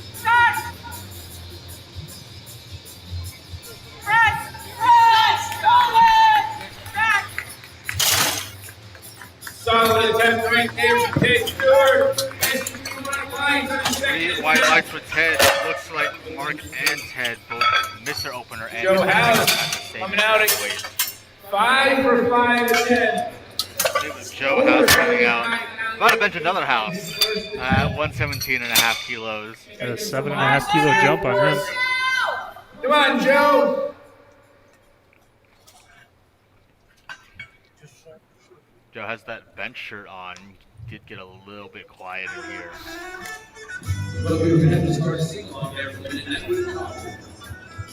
Here it is. Lasers coming back for Joe. Joe House bringing the house down. And pressing the house up. Nice. Three white lights for Joe House. That is a good lift. He brought in the in-house special.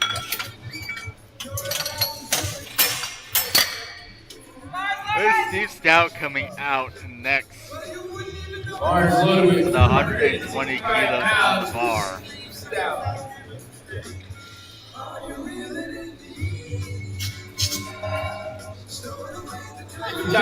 Plenty of time. Get yourself set. Plenty of time. Well, with some aggression and some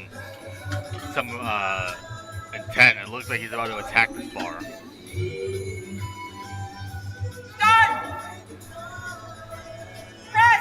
Drive it up, Steve. He It's a does solid warm press. up. That's a very solid press indeed.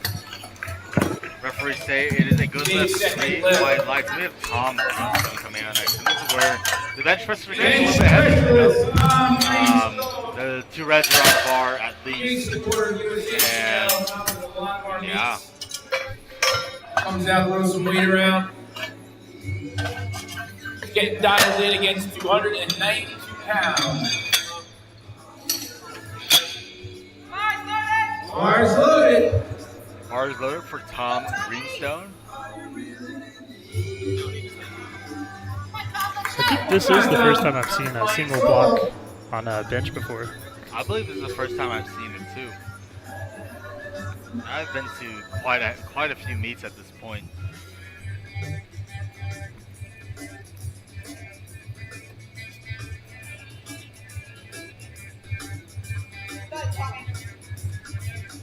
Come on, Tom, wait.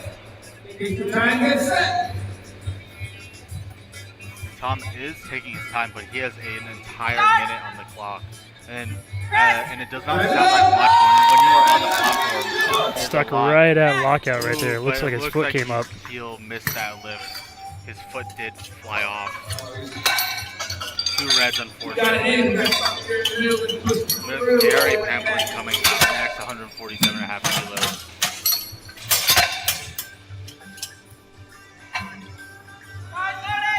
Bars loaded for Gary. Looking to go 5 for 5. Big Gary coming out next, 147.5. 325. Gary's about to quick work in this right here. A very, very big bench press for Gary.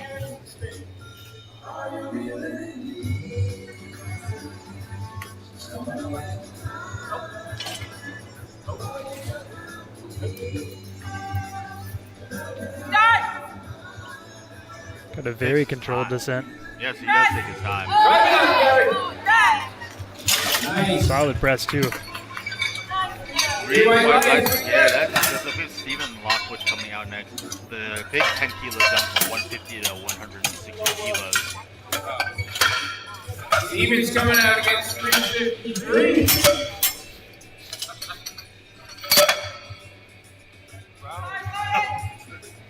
Looks like Steven matching his second attempt squat with his second attempt bench.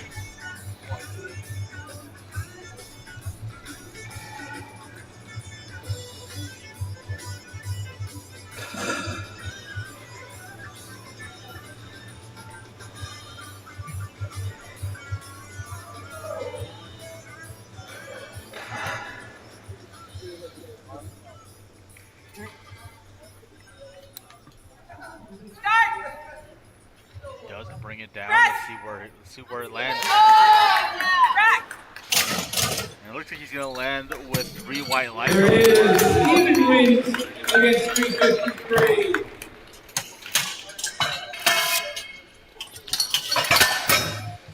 And skipping past James because he's scratching his third attempt. Probably saving some energy for his deadlifts. Especially with how fast his meat's running by. Yes, his meat is running incredibly well. And to the credit of they have put on an incredible meet. And Kathy Mealy does Get closer to the end of the round. Here we go. They're extremely well ran. You've competed in a few, you volunteered in a few, and I've also competed and volunteered in a few too. It's always great on both sides. We have Jeff Hughes coming out with his final attempt at 85 kilos. The 82.5 did move quite well from what I remember. He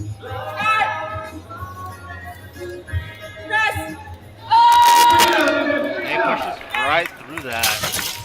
It's a great third attempt. And 6 for 6 looks like right there. Michael Nichols coming out at 2.5 kilo jump from his second attempt. Michael's coming out against shout out to 4. and partners. We have LMNT, Pioneer, A7, Ancient Champions Championship Belt, Chattanooga, Sour Strips, and Stellar Shots. All of these, except for Stellar Shots, are providing some sort of prize for our winners, as well as Stellar Shots is providing the media, and they are shooting everyone at this meet. So if you were not able to pre-order, you are still able to order your media packages through Stellar Shots.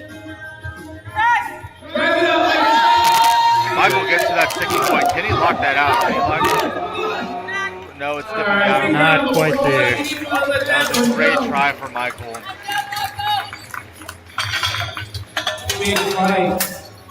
We have Rich Hayes coming out next with 105 on the bar.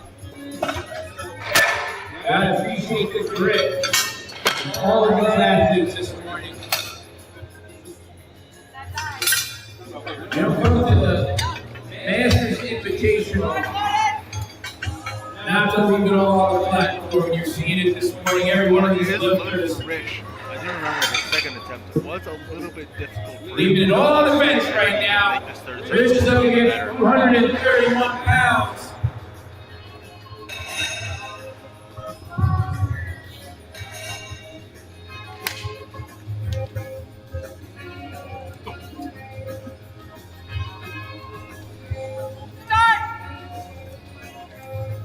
Nice descent. He's pushing a solid right press. About his groove and that. White lights. White lights for him. We have Mark Branham coming out with 112.5, just a nominal jump from 110. Let's see if he can make easy work. All right, Mark's coming out against 148 pounds. The bar's loaded. Come on, Mark, throw it in the air.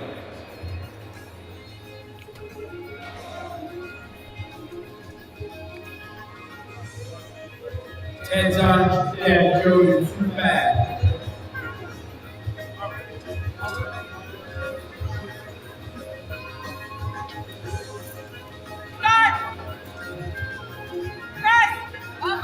Mark blows it up. Let's see what the referees say about that. It does look like a good lift to me. 3 white lights for Mark.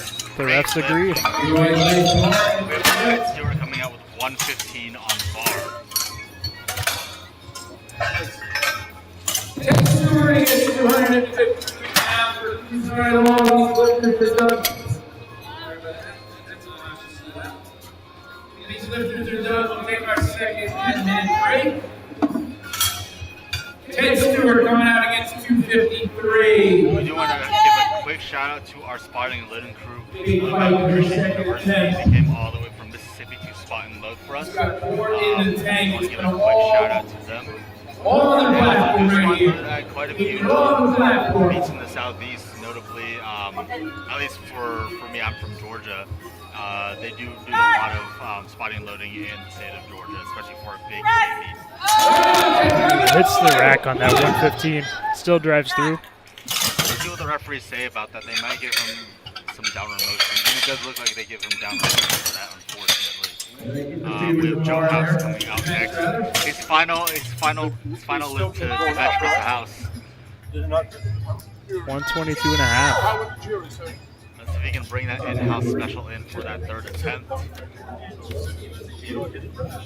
All through, Joe.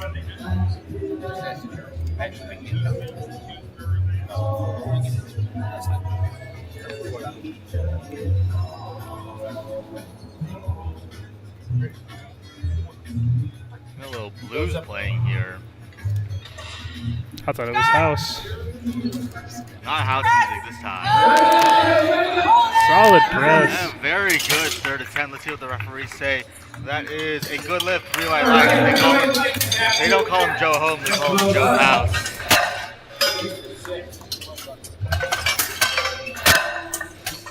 Steve's coming out against And we have Steve Stout coming out next, 135 kilos. This is a very big jump, 50 kilo jump. That's considered pretty big even for like squat and deadlift, just from my experience and my, I guess my own personal opinion. Well, let's see what he makes of 135 kilos. Come on, Steve, go you. Lock it in.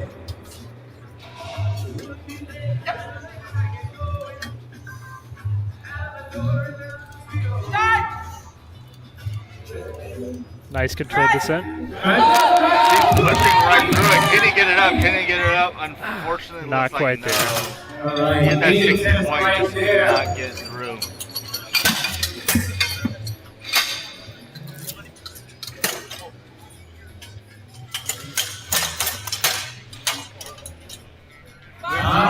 So he is our third bench presser of this flight. And then we have Gary Hamlin and Stephen Lockwood coming out with our two heaviest bench presses.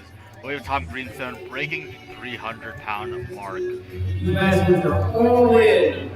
His foot did slip last time, and that might be kind of a disadvantage. Foot blocks might put him at a slight disadvantage for that, just because his legs might be, or his feet might be a little bit more prone to slipping off and kicking out a little bit more.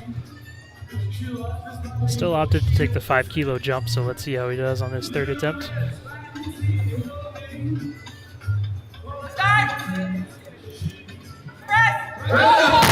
Solid press off the chest, but not quite enough to get through the rest of it. Yeah, it looks like he just did not have enough juice left in his arms and pecs. We do have Gary Pamphlet coming out next, 162.5. This is another American attempt for Gary. I do believe Gary is primarily whiplifting, but he is doing raw. And yeah, it does look like this is his first raw meet since 2013. His history is all with single flyers.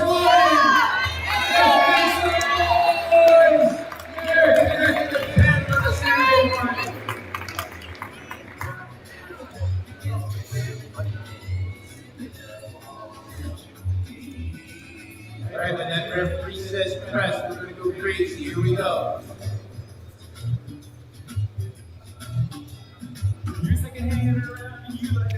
Gary gets nice and set. You can kind of tell that he Come on, Gary, you got this. used to lift single ply just due to, you see how much control he exerts. Go make some noise, make some noise. Kind of his roots in single ply lifting. He's pressing it through. Oh, and just too heavy. Not get it out. Good attempt for Gary, going for that American record. He is certainly a veteran of the sport. Great attempt from Gary. See him back through deadlifts. He has been doing a phenomenal job this week. We have Stephen Lockwood coming out next, 167.5. He is rounding out our bench press and we will be taking a 10-minute break and moving on to deadlifts after this. Looks like this is the same weight he took on his third attempt squat, so let's see how he does on bench. His first attempt, which was successful. Come on, Steven. Big finish. Rounding this flight out. Can he do it?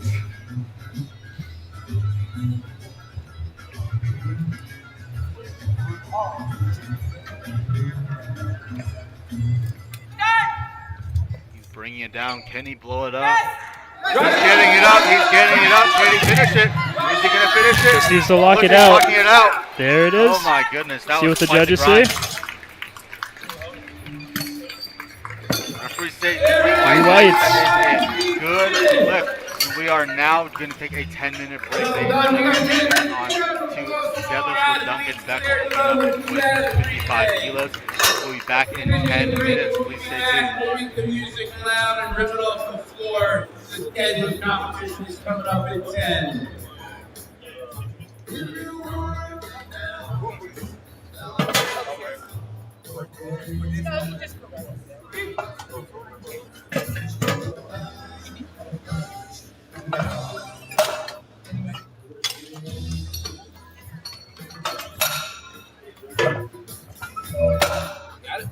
Yeah, I didn't want to trip over your legs.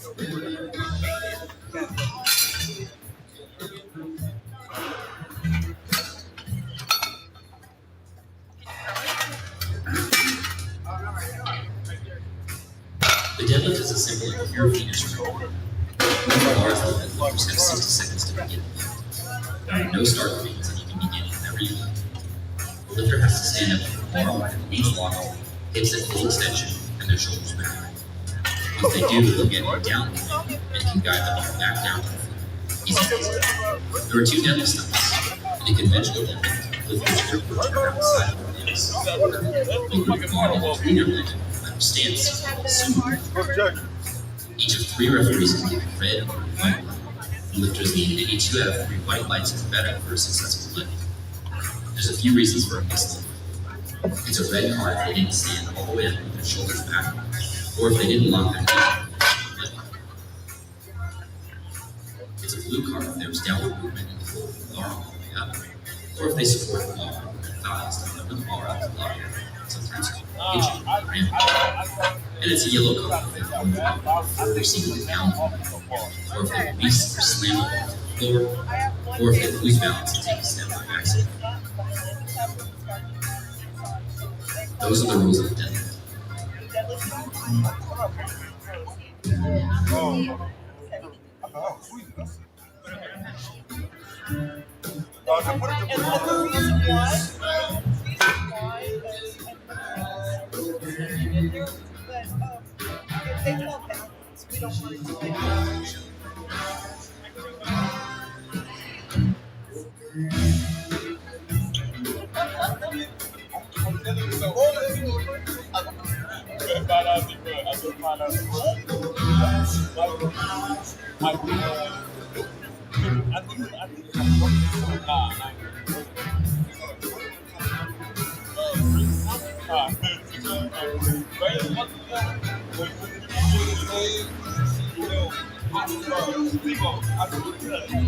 If they fall backwards, we don't want to do it.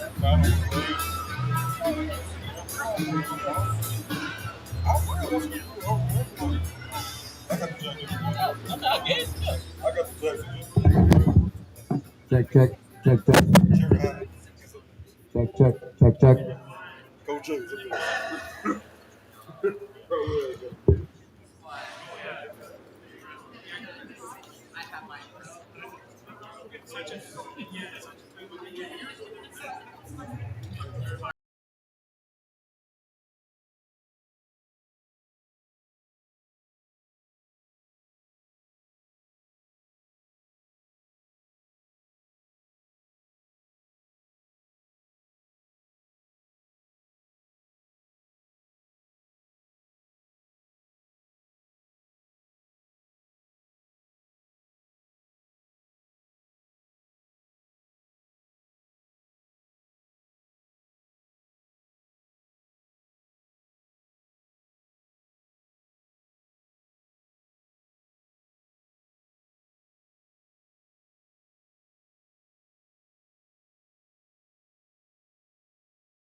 Second, okay.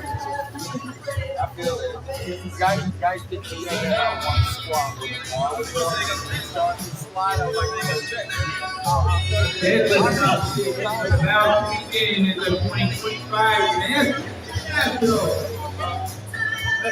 Live from Chattanooga, Tennessee.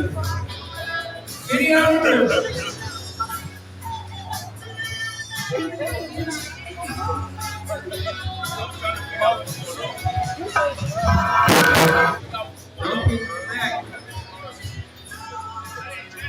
Now, we're in the world territory once again.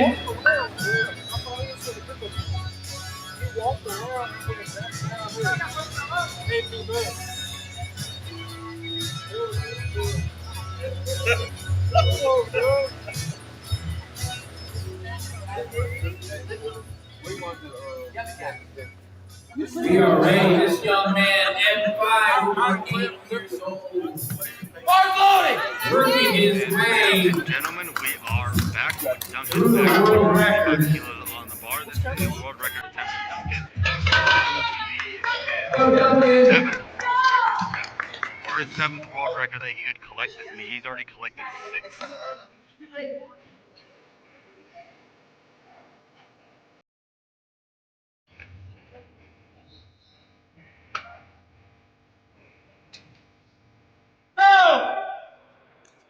Looks like a good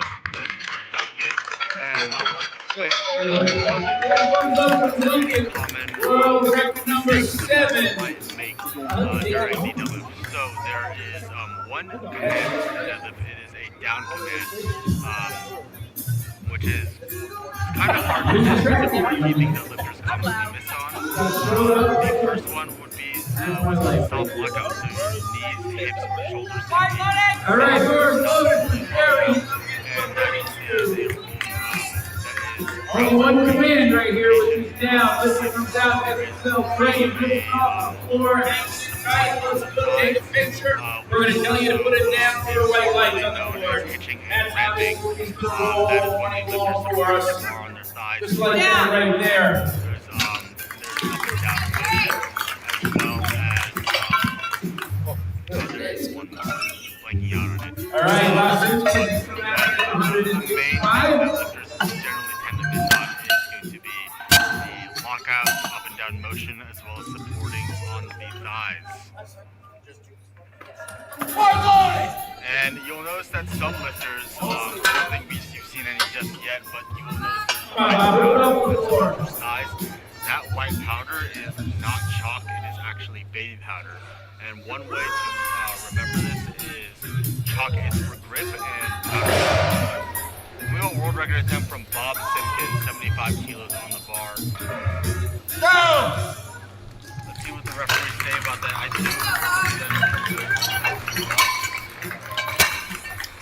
By light, Reps agree. New world record, and we have Mark Johnson coming out next at 95 kilos. Mark, Brian, 209 pounds.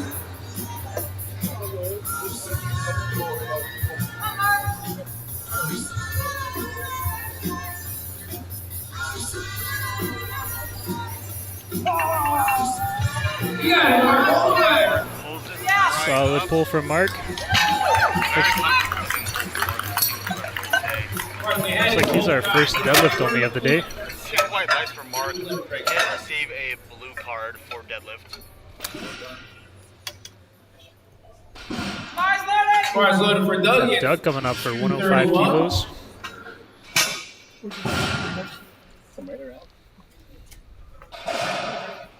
See what Doug makes of this lift. You know, they say the beat doesn't start until the bar's on the floor.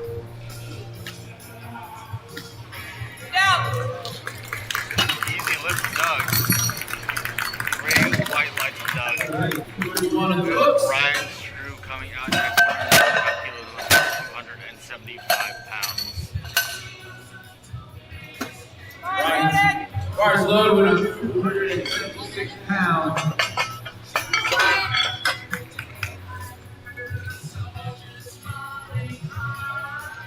Brian is taking the sumo stance, and that is a legal stance where the hands are in between the feet. Most of our lifters previously were using the stance Brian did first. So if you go into any, I guess, advantages or disadvantages with sumo, So my experience, sumo's definitely been easier with, like if you have stronger glutes, you can press through. I do not, so I tend to pull better conventional. I may also be pulling sumo wrong. You never know. Technique is always going to be changing. That is a good lift for Steven.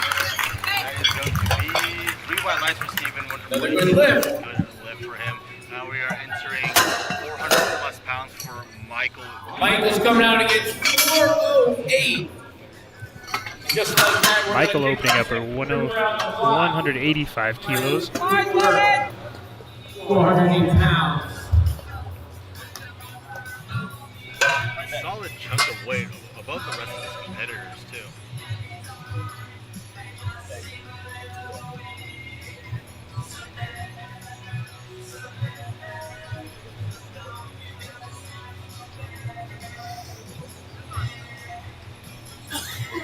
Solid pull for Michael. I see Michael's using the, are those the his power lifts? Yes, so on the deadlift, you'll notice some lifters will often wear barefoot shoes, where the soles are just very thin. And having a very thin sole does provide a I would say an appreciable advantage when deadlifting. You'll probably find that you deadlift a little bit better with a minimal shoe, or even just because there is less motion and making the lift just more efficient. Beck coming out next with a big 10-kilo jump, attempting a world record attempt at 65 kilos, 143 pounds. Oh, yeah. It makes easy work of that. Great pull for Duncan. He's having a great day so far. He has gone 8 for 8 so far today with his mat for that day. We have Jerry Howell coming out next. 75 kilos on the bar, big 15-kilo jump for him.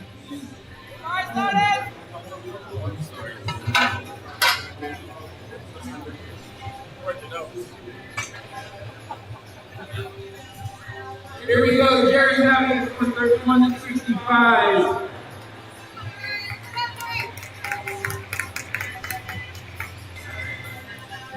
Jerry just tears it off the floor. Get that man some weight on the bar.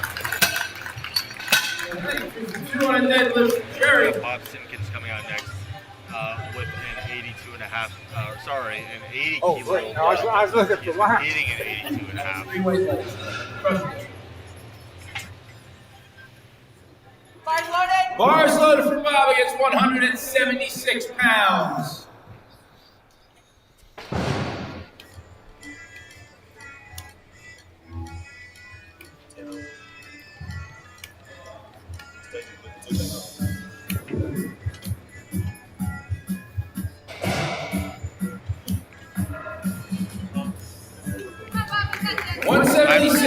Bob Simpkins. My money's on Bob here on round 2. And one thing you'll also take Rouge through his take first note of attempt. is that all these players are wearing pretty long socks. Like they're covering the majority of their calf. That is where the sock must cover calf and get up to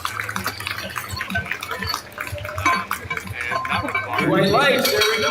In fact, in the squat specifically, sock with a singlet isn't allowed to touch the knee sleeve, but in the deadlift, you are allowed to touch sleeves,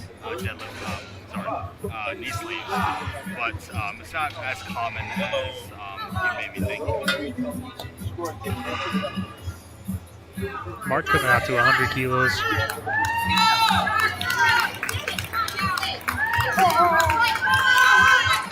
pulling it up. It's a little bit slow. Can he lock it out?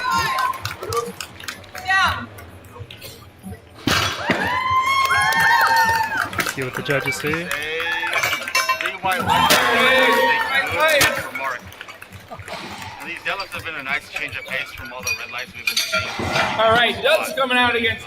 Look back on the board for lifting cast. There's a lot of red for squat and bench rest. But so far, it's just been green. Ryan's on deck. Steven is 2 back. Yeah, there's a few less commands on deadlifts, so you only have to worry about getting the weight up and then waiting for that down command. A lot less thinking and observing. Just walk up, rip the bar. Even if you think you can't hear anything, you just hold it at the top for a little bit, and then Someone will pat your back and tell you to put it down. Ryan's coming out against 292.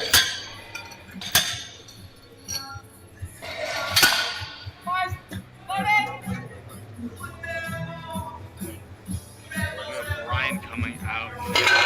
If I remember correctly, he's our only sumo puller of this flight.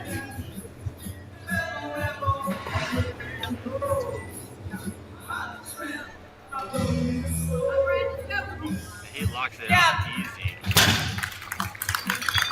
Solid pull for Brian. Stephen White coming out next, 147. All right, Stephen White's coming out against 325 pounds in M4. Come on, Stephen.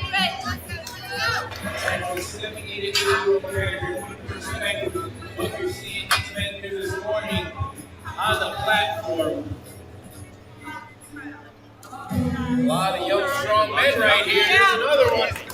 Great pull from Steven. 25 pounds. I believe that is the First first lights. baby powder thighs I've seen.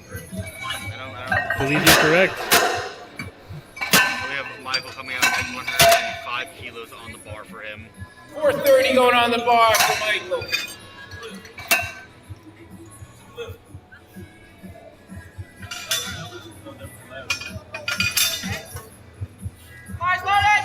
Bars loaded, 430 pounds. Loaded for Michael, 195 75 kilos on the bar. 7 for 8 Shy attempts. of 430 pounds. Scoping the terrain right there.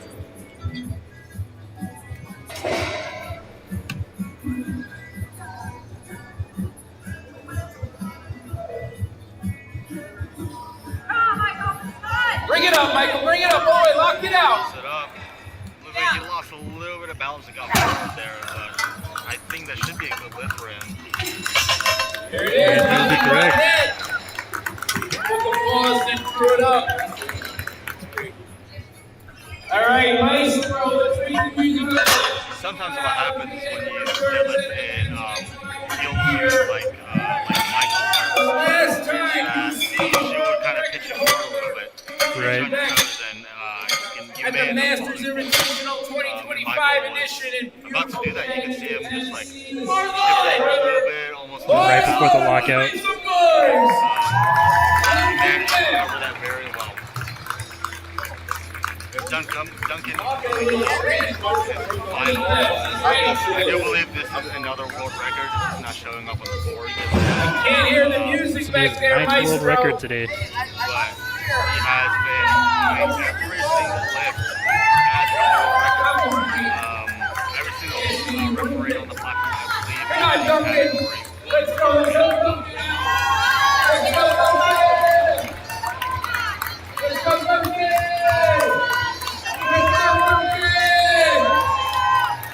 Crowd's getting behind Duncan. Everyone is cheering and clapping for him. Duncan locking in. He's pulling it. It's a little slow, but he's locking it out. And he locks it out. Let's see what the referees say about that. 3 fights with Duncan. 9 for 9 day, 9 world record. Congratulations to Duncan for his phenomenal performance today. Now we have Bob Simpkins coming out next. He's closing out with 85 kilos.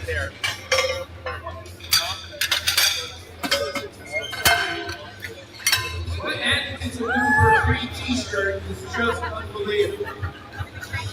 Here we go, Bob Simpkins is coming up and it's 187 pounds. Looking to go 3 for 3. Yeah, and since it is the third attempts, they do have to brush the bar between every attempt. That's one of the rules on deadlifts. There tends to be a lot of baby powder and a lot of chalk running off there. Yeah, it's like Here we go, bars loaded, must be polished. fill in the nails. And one thing about getting the maximum amount of grip on the bar is making sure that there is nothing much in the knurling. The kid just needs to be able to grip onto that bar. Got Bob pulling 187. Solid pull on that third attempt. Easy third attempt for Bob. Let's see what the referees say about that. 3 white lights for Bob. We have Jerry Howell coming out next, attempting the same exact weight. And bar is loaded for Jerry.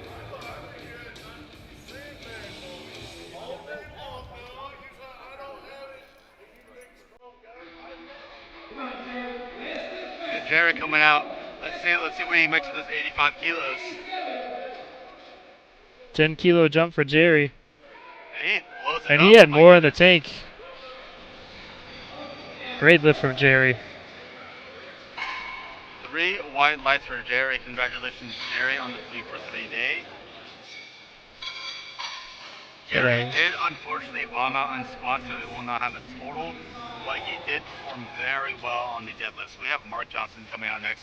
102.5 kilos, 226 pounds on the bar. If I remember correctly, his 100 was a little bit slow. Let's see if his 102 moves a little bit better. Yeah, just didn't quite have it there. Miss. Great work from Mark, though. Congratulations to Mark for completing this move. We are now on to Doug, who is closing out with 120 kilos on the bar, 264 pounds.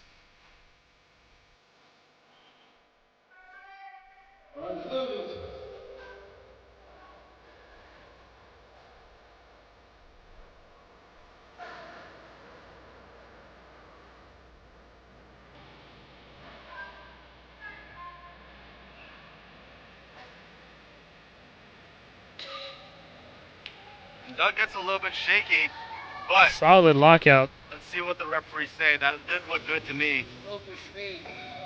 2 white lights, great work. 2 is all you need. And we got Stephen White coming out next, 152.5. And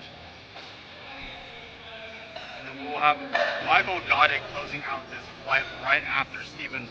205 kilos. But let's focus on Brian. Sorry, Brian, then Stephen, then Michael.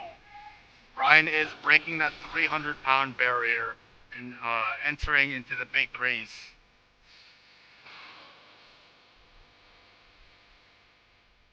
Brian, last but the best, you're welcome to fight A little sticky lockout. See what the referees say about that. That's a good lift. Brian, congratulations, Brian, on the 3-for-3 deadlift day. I know that the day was a little bit rocky going 2 for 3. We're going 1 for 3 on squat and 1 for 3 on bench, but rounded out a perfect deadlift day for him. We have Stephen White coming out next with 152.5 kilos for him.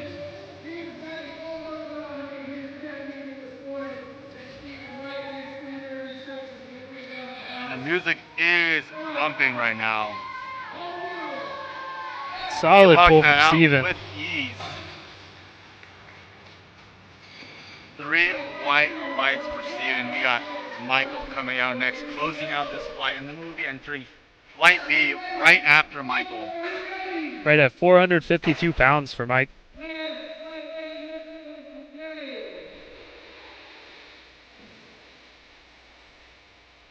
452 pounds. Saber, we need some more strength to this right here. Hey, I was told to do 70s. Ukulele for his last lift of the day. The bar's loaded for Michael. He is coming out with 205 kilos. Last one, here we go. 8 for 9. Staring it down. All right, let's see what Michael makes of 205. Coming with a little bit more intent and aggression.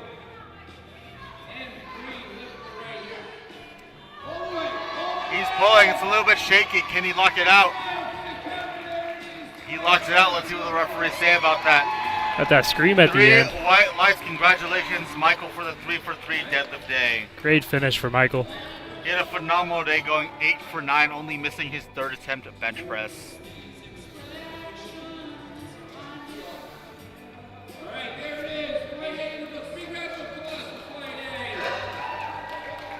But Michael Nichols opening up the flight with 125 kilos. He is in our equipped division.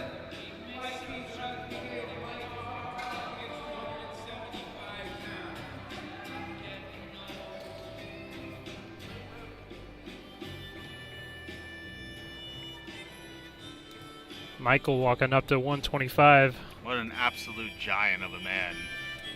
He is poking out of the screen.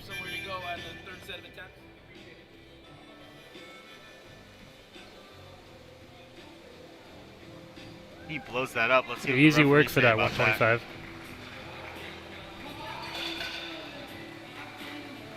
That is a good lift. We have James Bossart coming out next, 127.5 kilos, just 2.5 above above Michael. Gonna be right at 281 pounds for James. And James just looked like such a happy soul, just here for a good time. Definitely had a good time with that first attempt. And we got Mark coming out next, 130 kilos on the bar.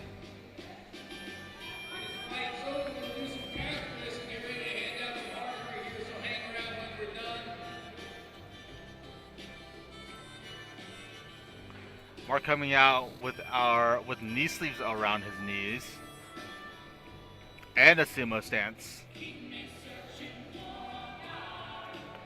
That looks good to me. Let's see what the referees say about that. 3 white lights for Mark. Great work, Mark.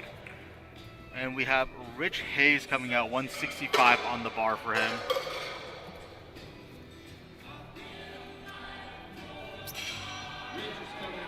Rich Hayes opening with 363 pounds. Rich comes right out, ready for business.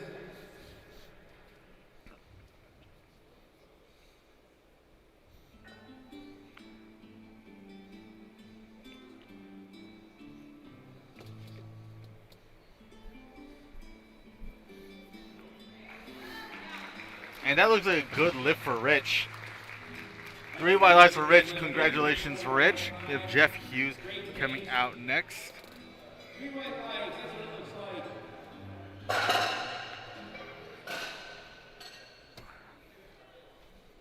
like. Jeff Hughes with a huge lift. 385 pounds.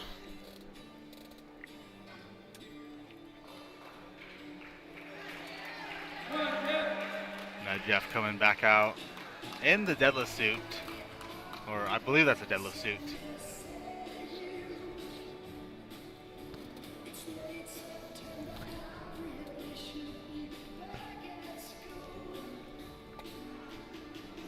And Jeff Hughes make easy work of that. Great pull for See Jeff. what the referees say about that. 3 white lights for Jeff. Congratulations, Jeff. We have Steve Stout coming out next. Starts over at 387 pounds for Steve. He gets his lift to cross over. 400 pounds for his second attempt. Steve getting ready to take on 180 kilos. Real aggressive setup.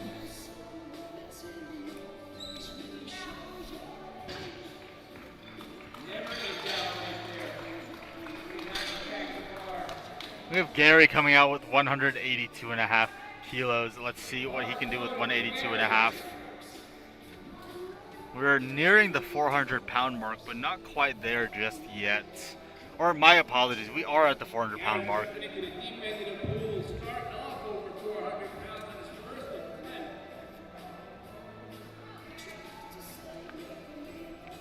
And Gary Great pull makes from easy work Gary. at 182.5. That is a beautiful pull.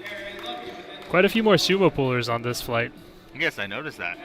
We got Ted Stewart coming out next, another equipped lifter on the roster. Have knee wraps around him, very interesting. I've only seen knee wraps on deadlift. This is maybe the second time I've seen it. I think this is my first time seeing it. That's quite uncommon. Looks like it works for him. If it works, it works. Two white White lights. That is a good lift. And we got Joe House coming out, bringing in the in-house special.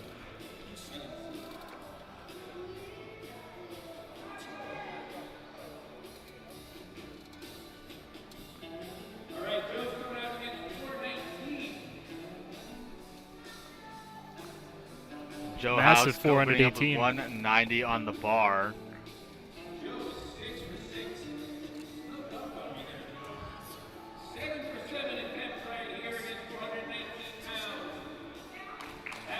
Joe House showing us how it's done, just like a realtor showing around a house.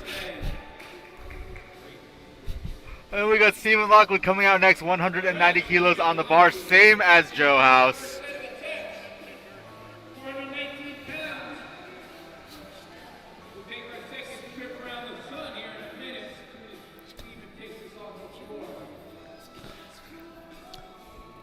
Steven pulling 418.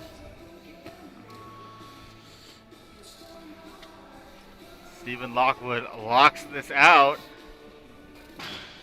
A light work of 190 kilos. We got Michael Nichols coming out. We are back to the top of the flight, 135 kilos on the bar for him.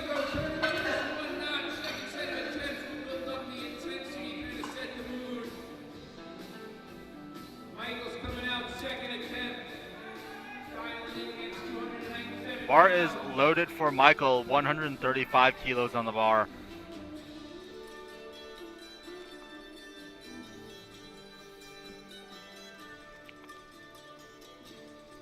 Michael just towering over everyone. He's quite the tall lifter. Long range of motion up, but that's no problem.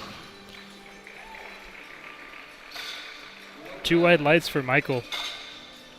We got James Bossart coming out next. 137.5 kilos. A big 10-kilo jump from him.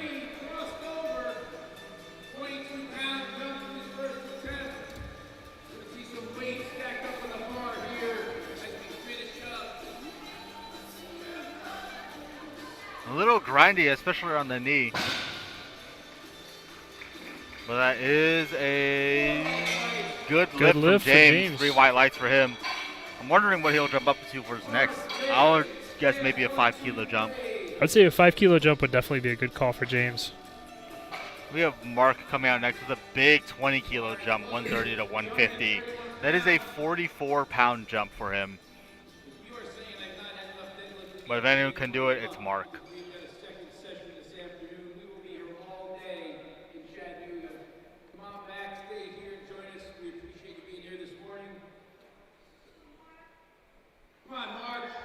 A little grindy, but stayed coming up, so he got it. He got it. He had to work for it, though. That is 2 white lights for him. He did get a yellow card. I'm not sure what the yellow card was for, though. We're up to Rich Hayes, 172.5. As where we're getting to some of the bigger pullers, some of the 400-plus pound pullers.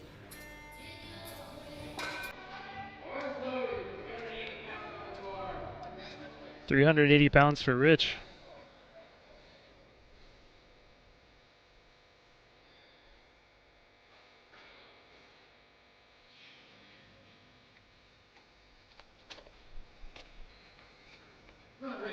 I see Rich is using wrist wraps. That is allowed.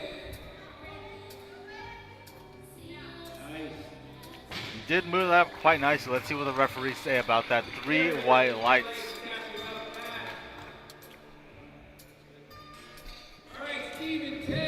Jeff Hughes coming up, bringing us back into 400 territory. 429 pounds for his second attempt. With wrist wraps is that if you wrap them tight enough, it will force your hands closed. Right. Jeff Hughes coming out with another huge 20-kilo jump. Let's see what Jeff goes. Let's see what Jeff hits. Well, let's see if Jeff does hit this. The full matching set, all red and black. I love the color coordination.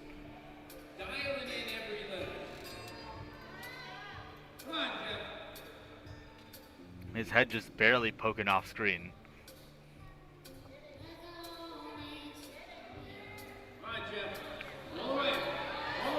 Very grindy.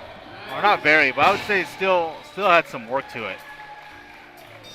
3 white lights for Jeff. Great work. We have Steve Stout coming out. Same weight for Steve Stout. Pulling right at 430 pounds.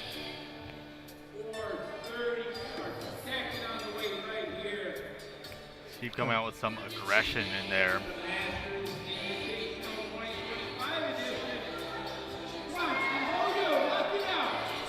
A little bit of a grind on that one. I do agree, yeah. It was a little bit slow, but 3 white lights. But some lifters just may be very slow lifters. That's just how they are. And sometimes a normal bar speed is not a good indicator, and they generally know what's best. Right. So we'll see what he brings for his third attempt. Got Ted coming up to 195. Coming out.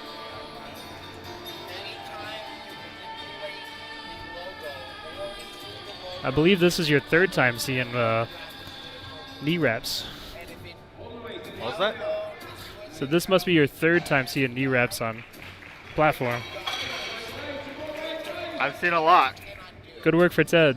We have Gary Pamplin coming out next with a very big 17.5 kilo jump for him from 182 to 200. Some guy jumping over the go.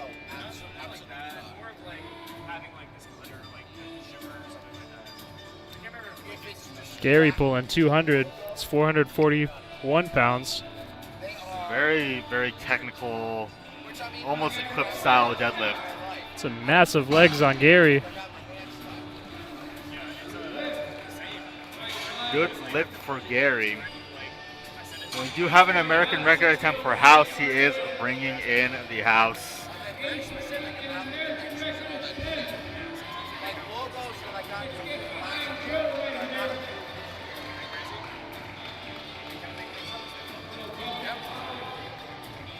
this year. Joe House is built like a house.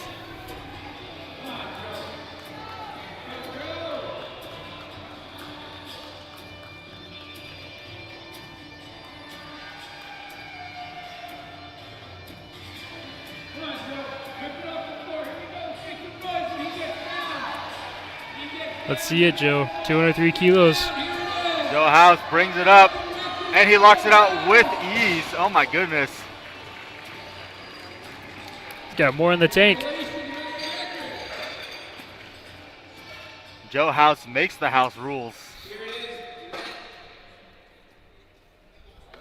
We got Stephen Lockwood coming out next, 205, sorry, on the bar.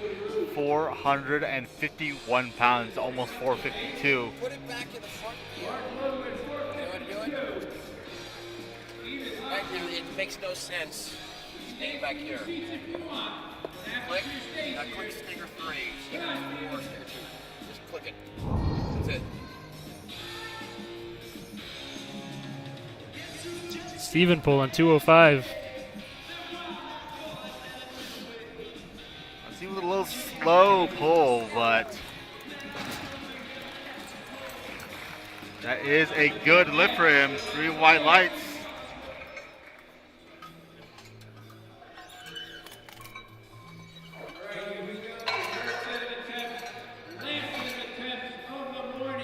We have a Michael Nichols coming out, closing out the flight with 145 kilos.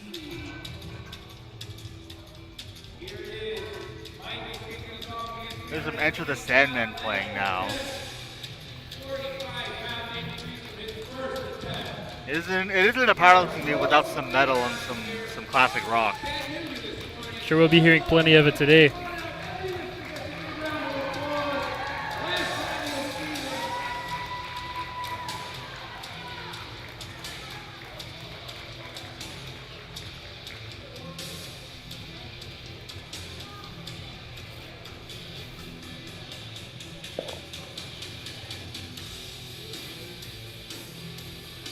And he gets it up. Let's see if he locks it out. Great lockout for Michael.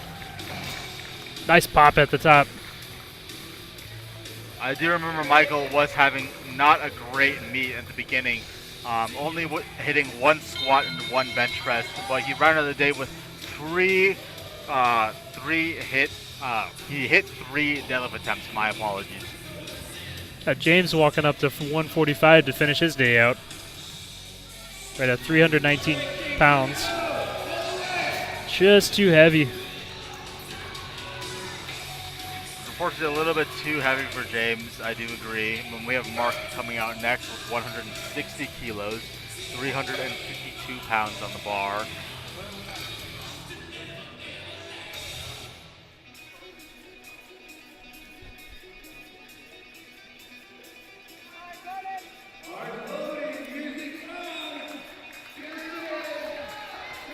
Mark walking up to 160. Mark is quite the large man here. Big stretch at the top. He's pulling it, but unfortunately it looks like it's a little bit too heavy for him for the day. Great work from Mark. And we have Rich Hayes coming out next with 177.5 kilos on the bar. It's going to be 391 pounds to finish off Rich today.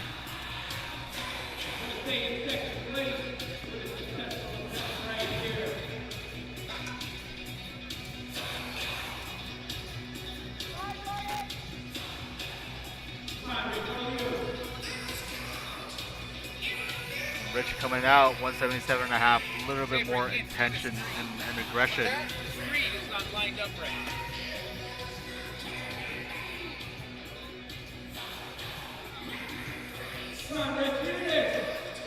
Rich tugging in. Let's go, Rich. Come on, Rich. There you go. Great lockout from Rich. Great pull, Rich. The bar certainly is rich with plates. We got Gary Pamplin coming out next. 205 kilos in the bar, 451 pounds, just shy of 452. We are now entering the 200 plus kilogram territory already, and we're not even halfway through our deadlifts for this time around, for this attempt.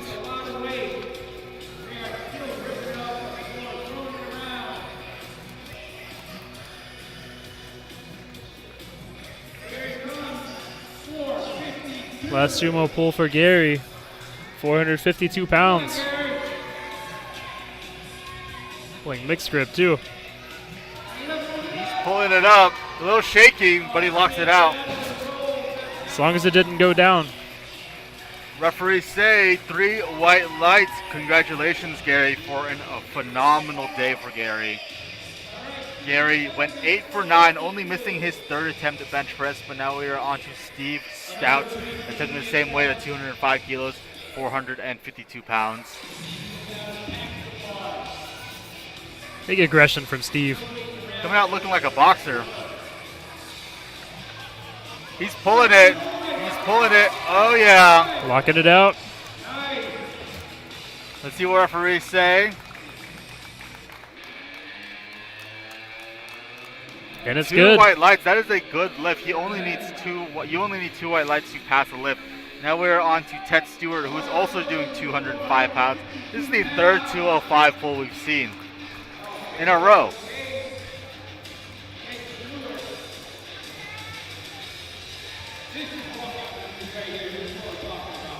Let's see it, Ted.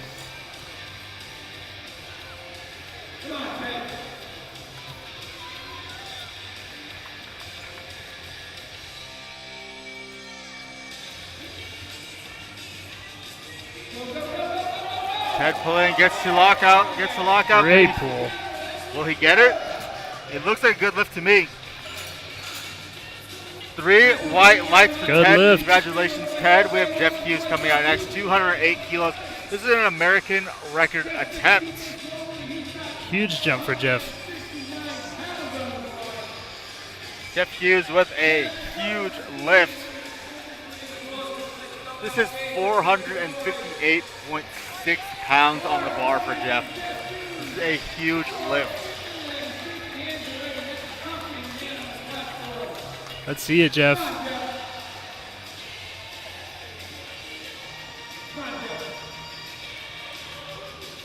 $33 kilos up from his opener.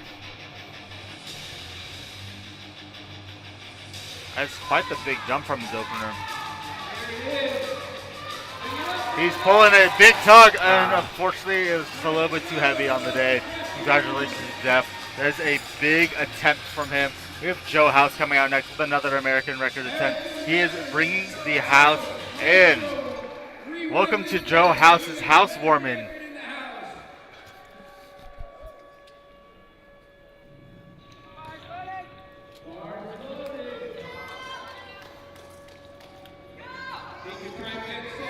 Joe House.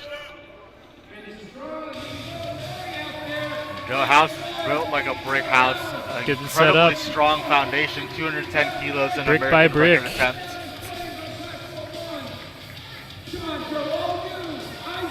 He's pulling.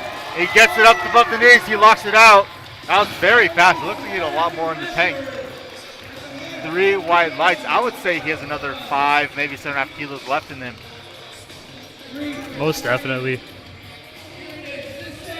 We got Stephen Lockwood coming out next, 210 kilos on the bar. This is our final lift of the day, too. For session It is 1. our final lifter. And then we'll be moving on to session 2, which starts at 1:30. Please stay tuned for that. We will be starting, lifting starts at 1:30 for session 2. Let's see it, Steven. 463. He's pulling it. Can he get it? And then on a high note, and he does. Congratulations, Steven, on the phenomenal performance. Steven went 8 for 9 as well, only missing his 3rd attempt squat. And ladies and gentlemen, that wraps up session 1 of the 2025 USA Powerlifting Masters Invitational. This is Joel, and I have my co-commentator, Noah. We will be signing out, and we will see you back for session 2.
couldn't be more excited about extra lifting and supporting extra lifters like you. We'll continue to do that on the board. And also there's a, there he is, come over. He's shy, he's not really shy. Wade is actually our international committee too, executive committee. So if you have any questions about that, Wade's in. But yeah, so we just love supporting that. We're all about, we're just excited for masters, lifters, and just trying to give you something that we can showcase for you to make this awesome event. So thank you. And Masters Committee. Oh, we're gonna have one, Kathy Marksteiner. Kathy Marksteiner is also on the Masters Committee. She is actually probably next grade. She's over the jury later as well. So, all right, thank you very much.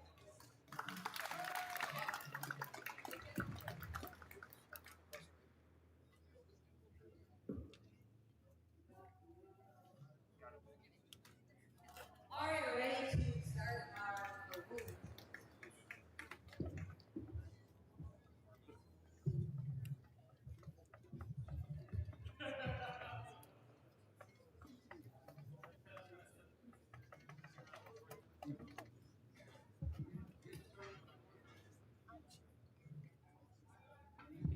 Okay, here we go. First awards of the morning. We'll start with men's equipped. That was an M3 to M5 combined category. Fourth place goes to Michael Nichols.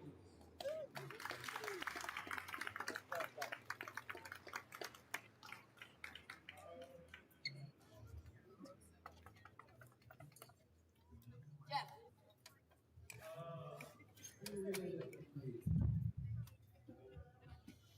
Right here. Super. Yeah. And the third place, Ted Stewart, third place.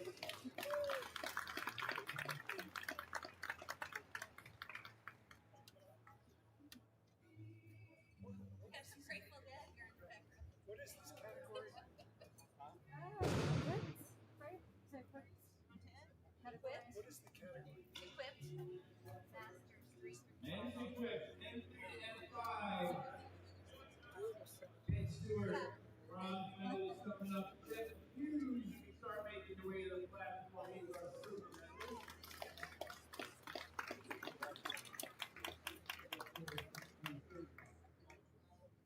Equipped combined weight class. Jeff, they called your name. They called your All name. right, Jeff Hughes, silver medalist in the house. Yes.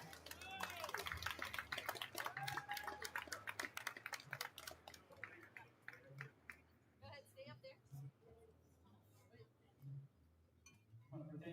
Pretend you like each other. Right up there. All right, gold medalist, Joe House.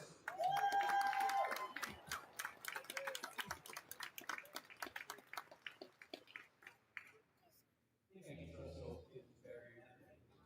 You all agree on this? Those few minutes. Oh, 3 to 5. So, yeah, so 3 to 5 on the time. Way to go, bud.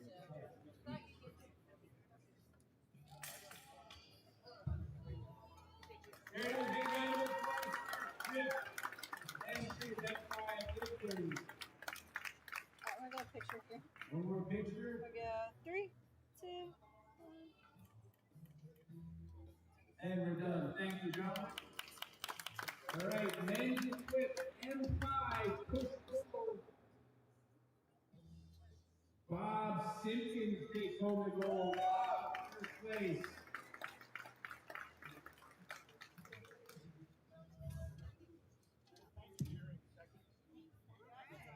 For those of you who don't know the M designations, stands for M&M.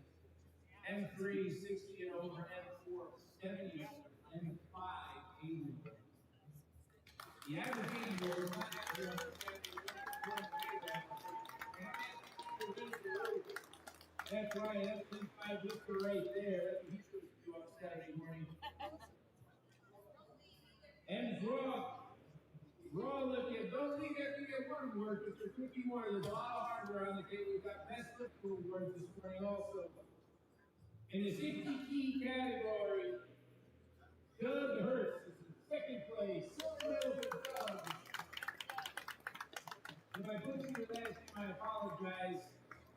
It's not my strong suit. Actually, still trying to find what my strong suit is, but reading that thing is absolutely not it. Here we go, Brian Cruz in first place, gold medal for Brian.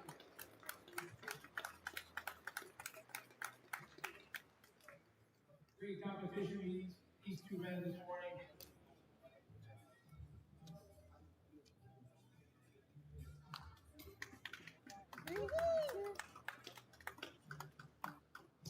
All right, you're done. All right, men's row, 82.5 class, gold medal goes to Michael. Masters 3, Michael Bonnet. Cody. This is where we have to this morning. Right up there, big platform.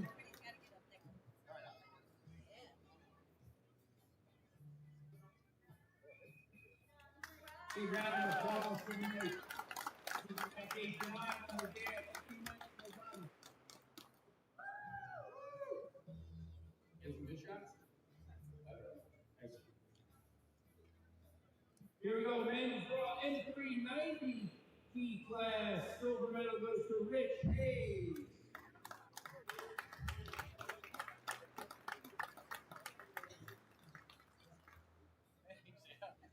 Little advertising.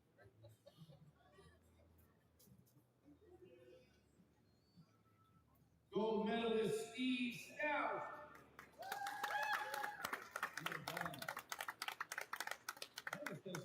Hit the platform right there.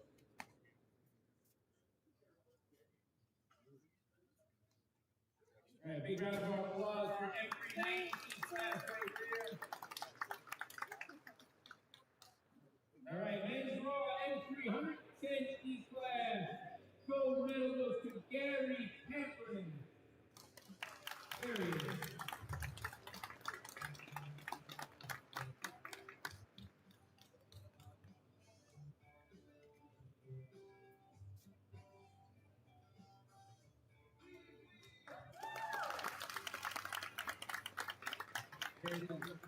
All right, men's raw N3 145 T class. Gold medal Stephen Lockwood.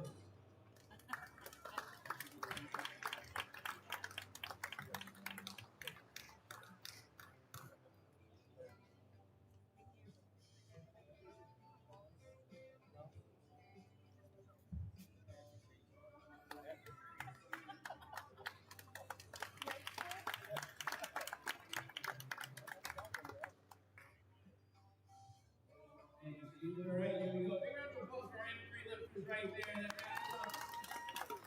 That's youngsters right there. All right, here we go. M4 class kicking off. Here we go. 140 T class. Gold medal goes to Mark Rand. All right, well done, Mark.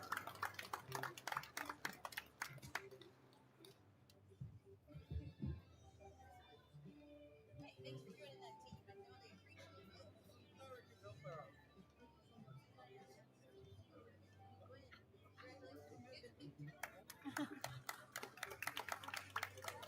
Well done.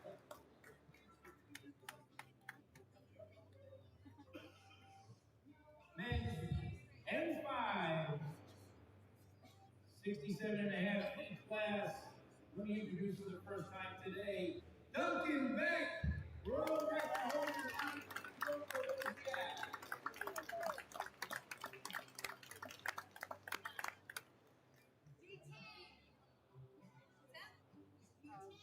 PT? If he said PT, physical therapist, I could be in the same. I can't hear you. All right, we'll hold on. We'll hold on for Duncan. He's being drug tested right now. He deserves his time on the platform there.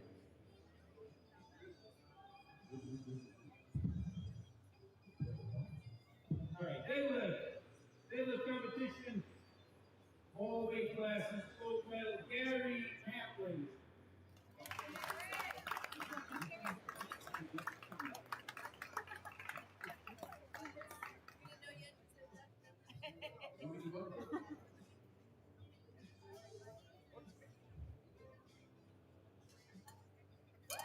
There it is. Deadlift.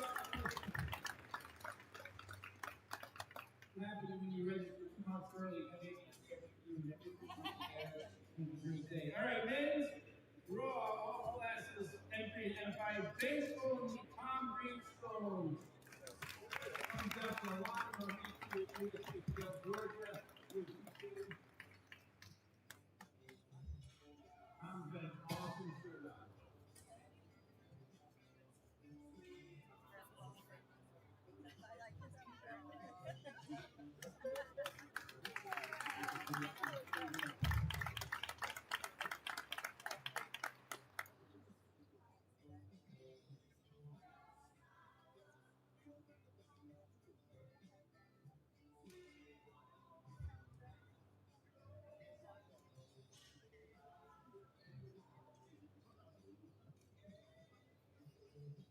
Men's raw, M5, deadlift, 75 key class, gold medal, Mark Johnson.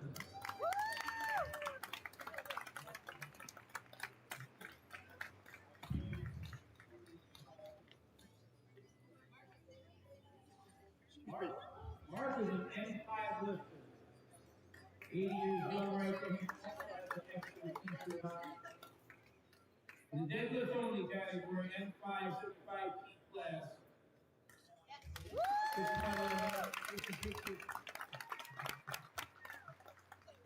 Alright, when you hit the podium, wait for this lovely lady to give you a thumbs up. This lovely lady got to give you a thumbs up before you step off the platform.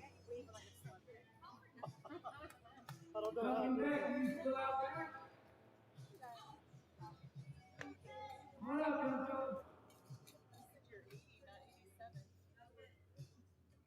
87.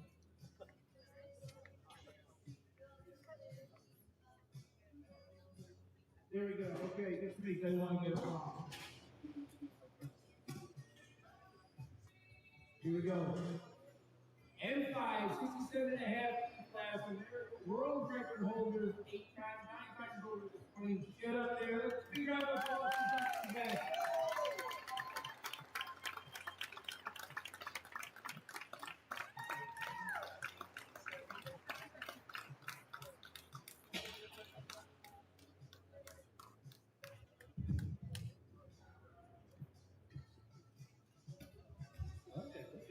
Okay. That was real fun. All right, we're going to leave Duncan up there. We've got 3 best lifter awards. We'll start with the M5 first. Duncan's on the platform. Best lifter of the M5 category goes to Duncan back.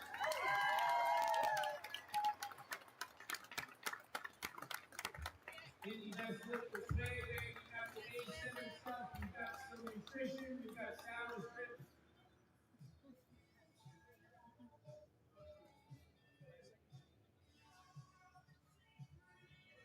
Hold that up for the crowd right here. Let's get a good picture of that.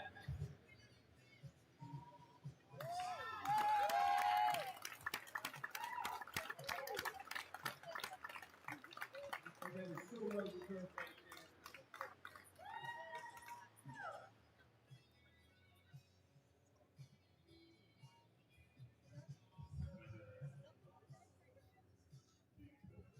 All right, best lifter in the M4 category. M4 best lifter goes to Mark Brown. Mark Brown, best lifter M4 category.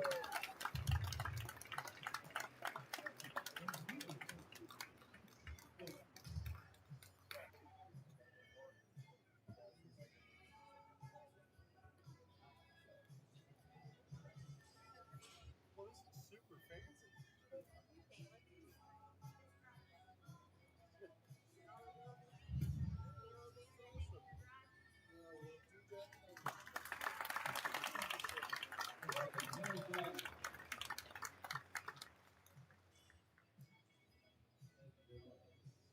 Here we go, M3.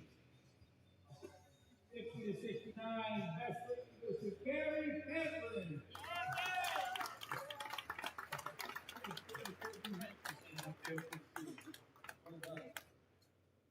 You were fun to watch, Gary.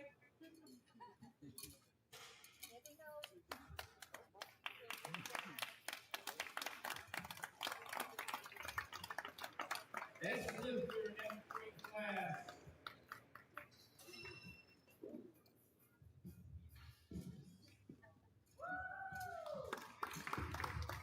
Alright, that's it for the awards for section 1.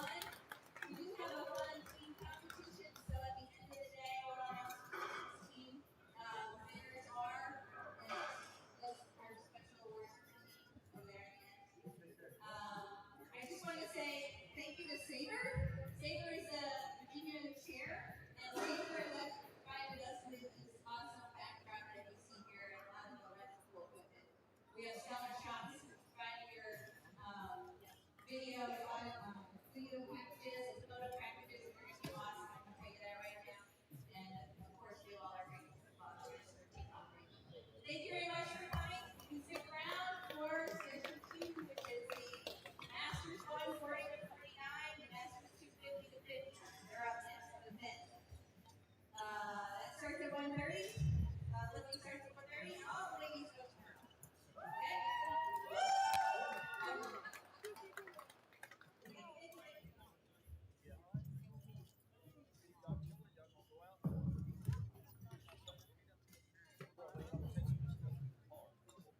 Lunch, please.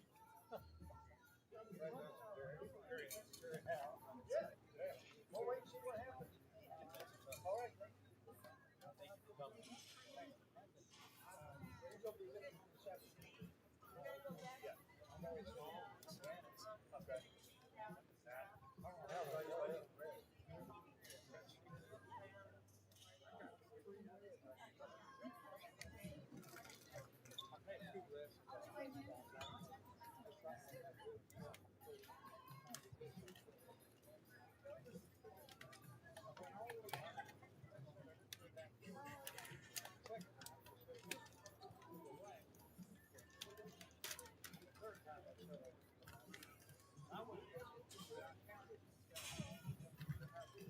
We do want some information on a photo package. Stellar Shots is over here at the table and taking pictures, stills, and video of all of your athletes.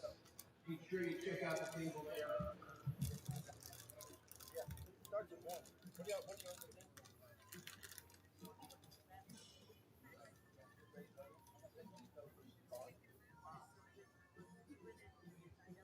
What's that?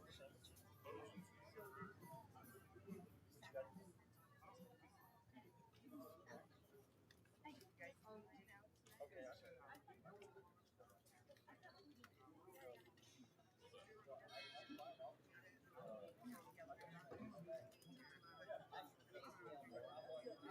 All right.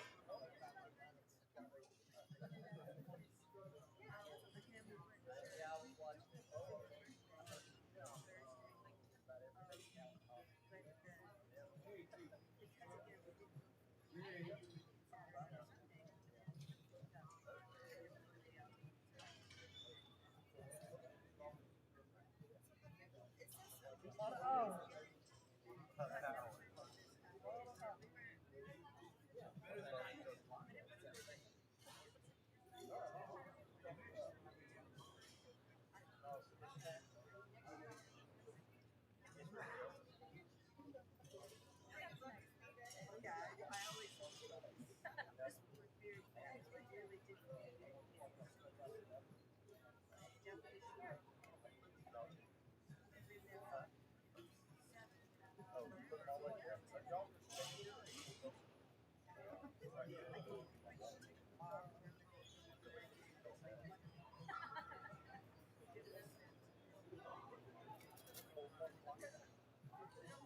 Well, he don't really live in that front because he's got to live, but he's in the third flight.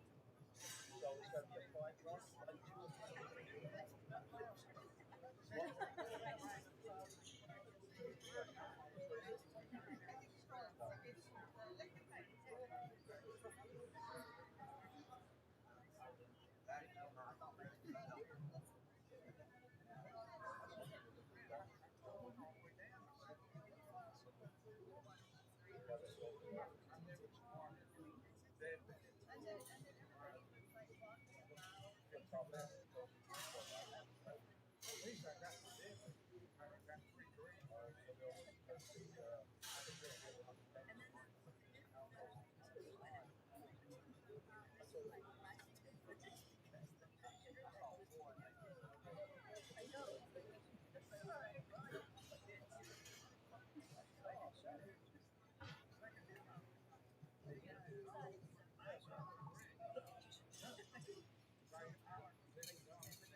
And I'm 3.5 inches short.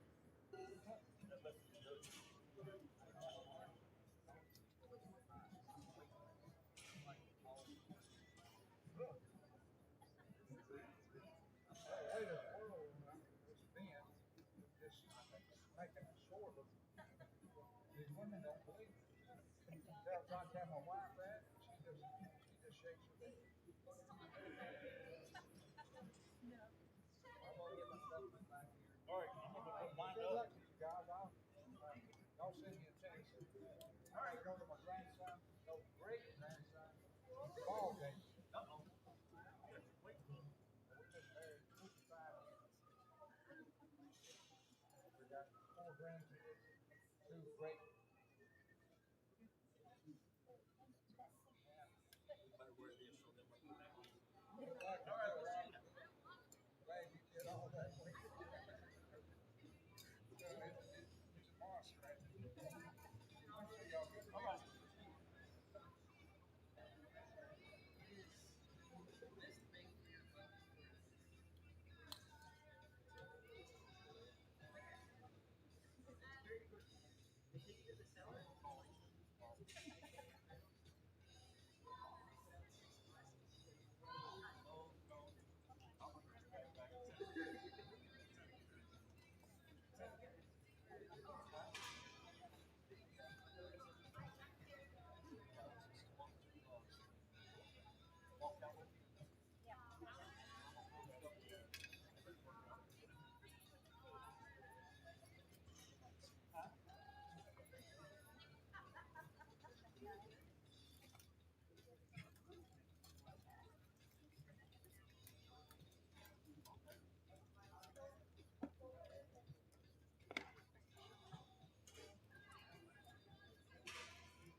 Probably gonna take the signs down here.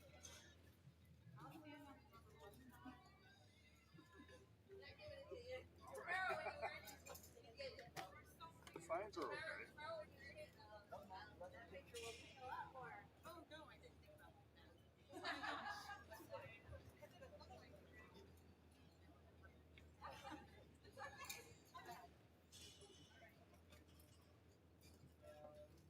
Yeah.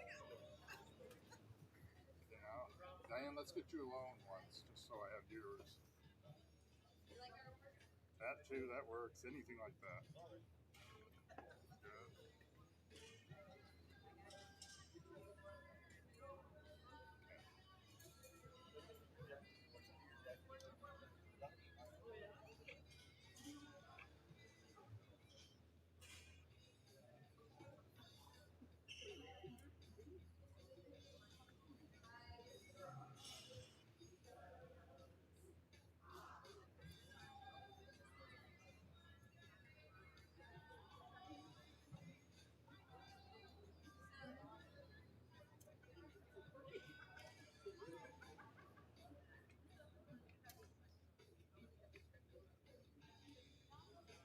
The guy who made so much money.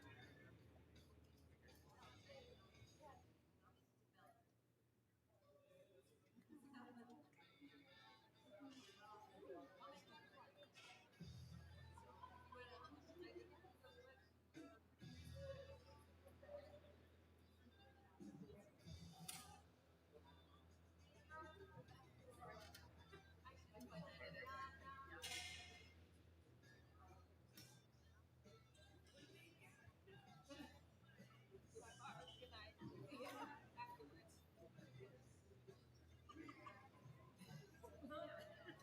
it? Not really. It's really hard to see. There you go. That's better. Yep. Okay. Yep, you're next. Both of you at once. Fighting over there. Okay, now get one of you alone. We can send them to them. Okay.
Very much.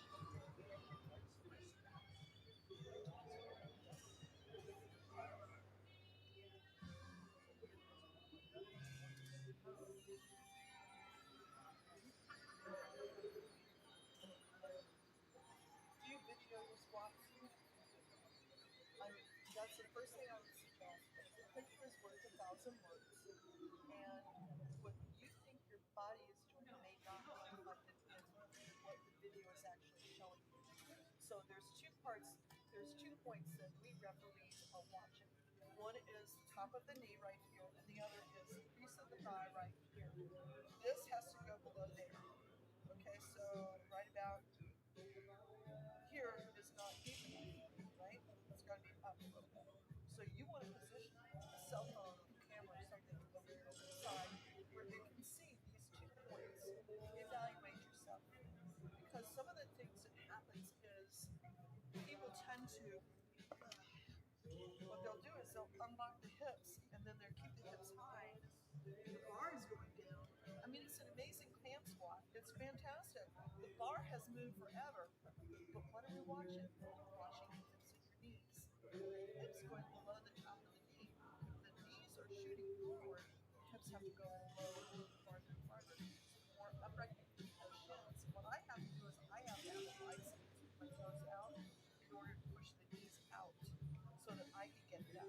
That's what I have to do. Do that with them.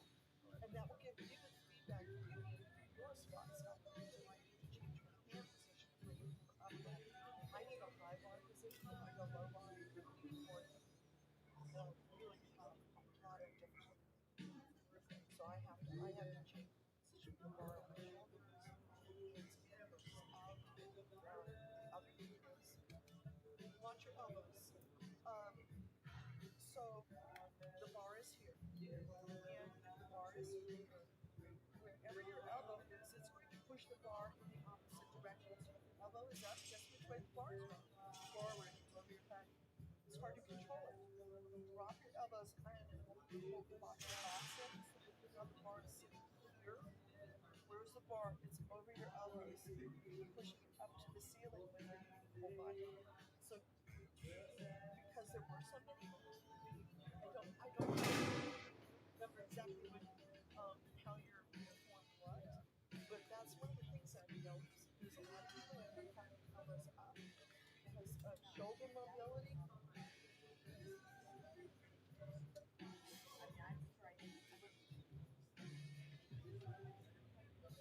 He's not in that position now. No. So your hips, the bar is down, but not your hips.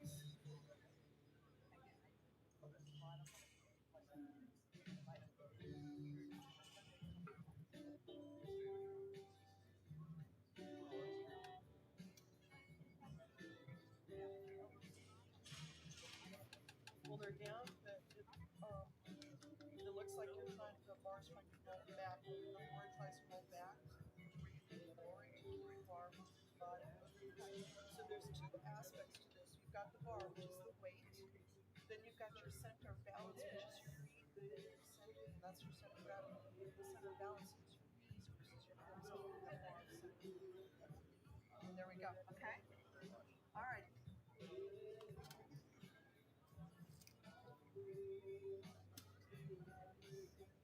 Oh, no problem.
Jen, have you ever used a TSS or anything? No. And you No. ever used a rack height at all? Racks at all? Rogue rack. A rogue rack? Okay, I don't know. Actually, I don't know what we used at I don't know. Okay. I just go, Okay. I do my measurements, and then And you just do it. Okay.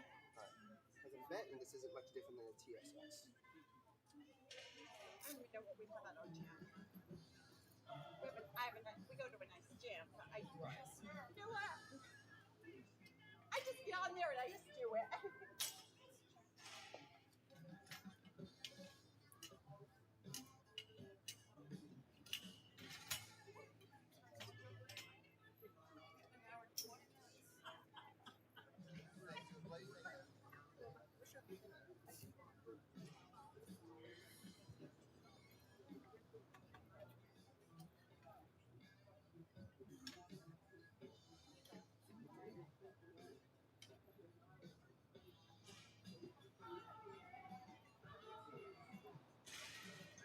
Okay, I'm not looking for this thing. So, all right, check. Do you high bar or low bar? Picture your head. I don't know. Wherever I can possibly get. All right. No. Actually. That looks good. Yeah. Check it out. Walk it out. That looks good to me. That looks good to you. That's your weight. What's your height? Okay. You want it lower or higher? Okay. Well, I definitely need higher. So, all right. I don't want to fight because I have the pin. And I don't know why they didn't do the pin here.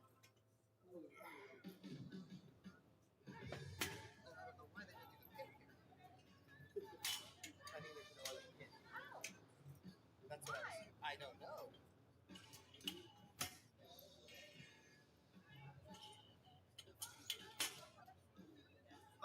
This is my third year?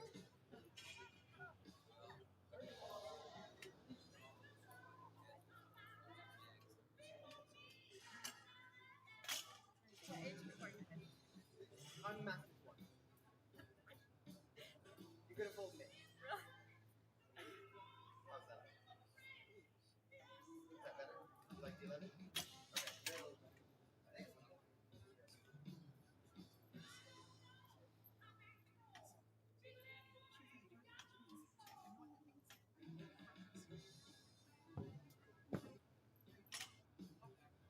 I bet I need one more. Yeah, so you're probably around.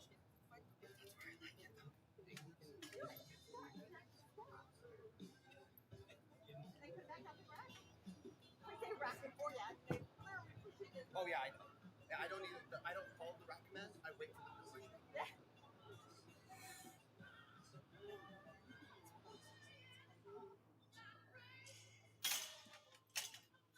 I'm gonna bet I need one more just to have safety.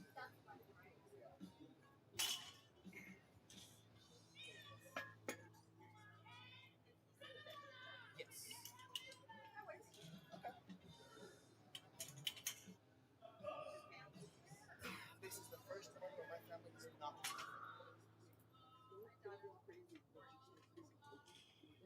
Yeah, my daughter is my lunchtime. This is the first one. She's never been with me yet. Yeah. No offense, you're from Utah. I kind of figured. Are you? Yeah. I am not. Doesn't make me a bad person. No. I grew up in New Mexico. And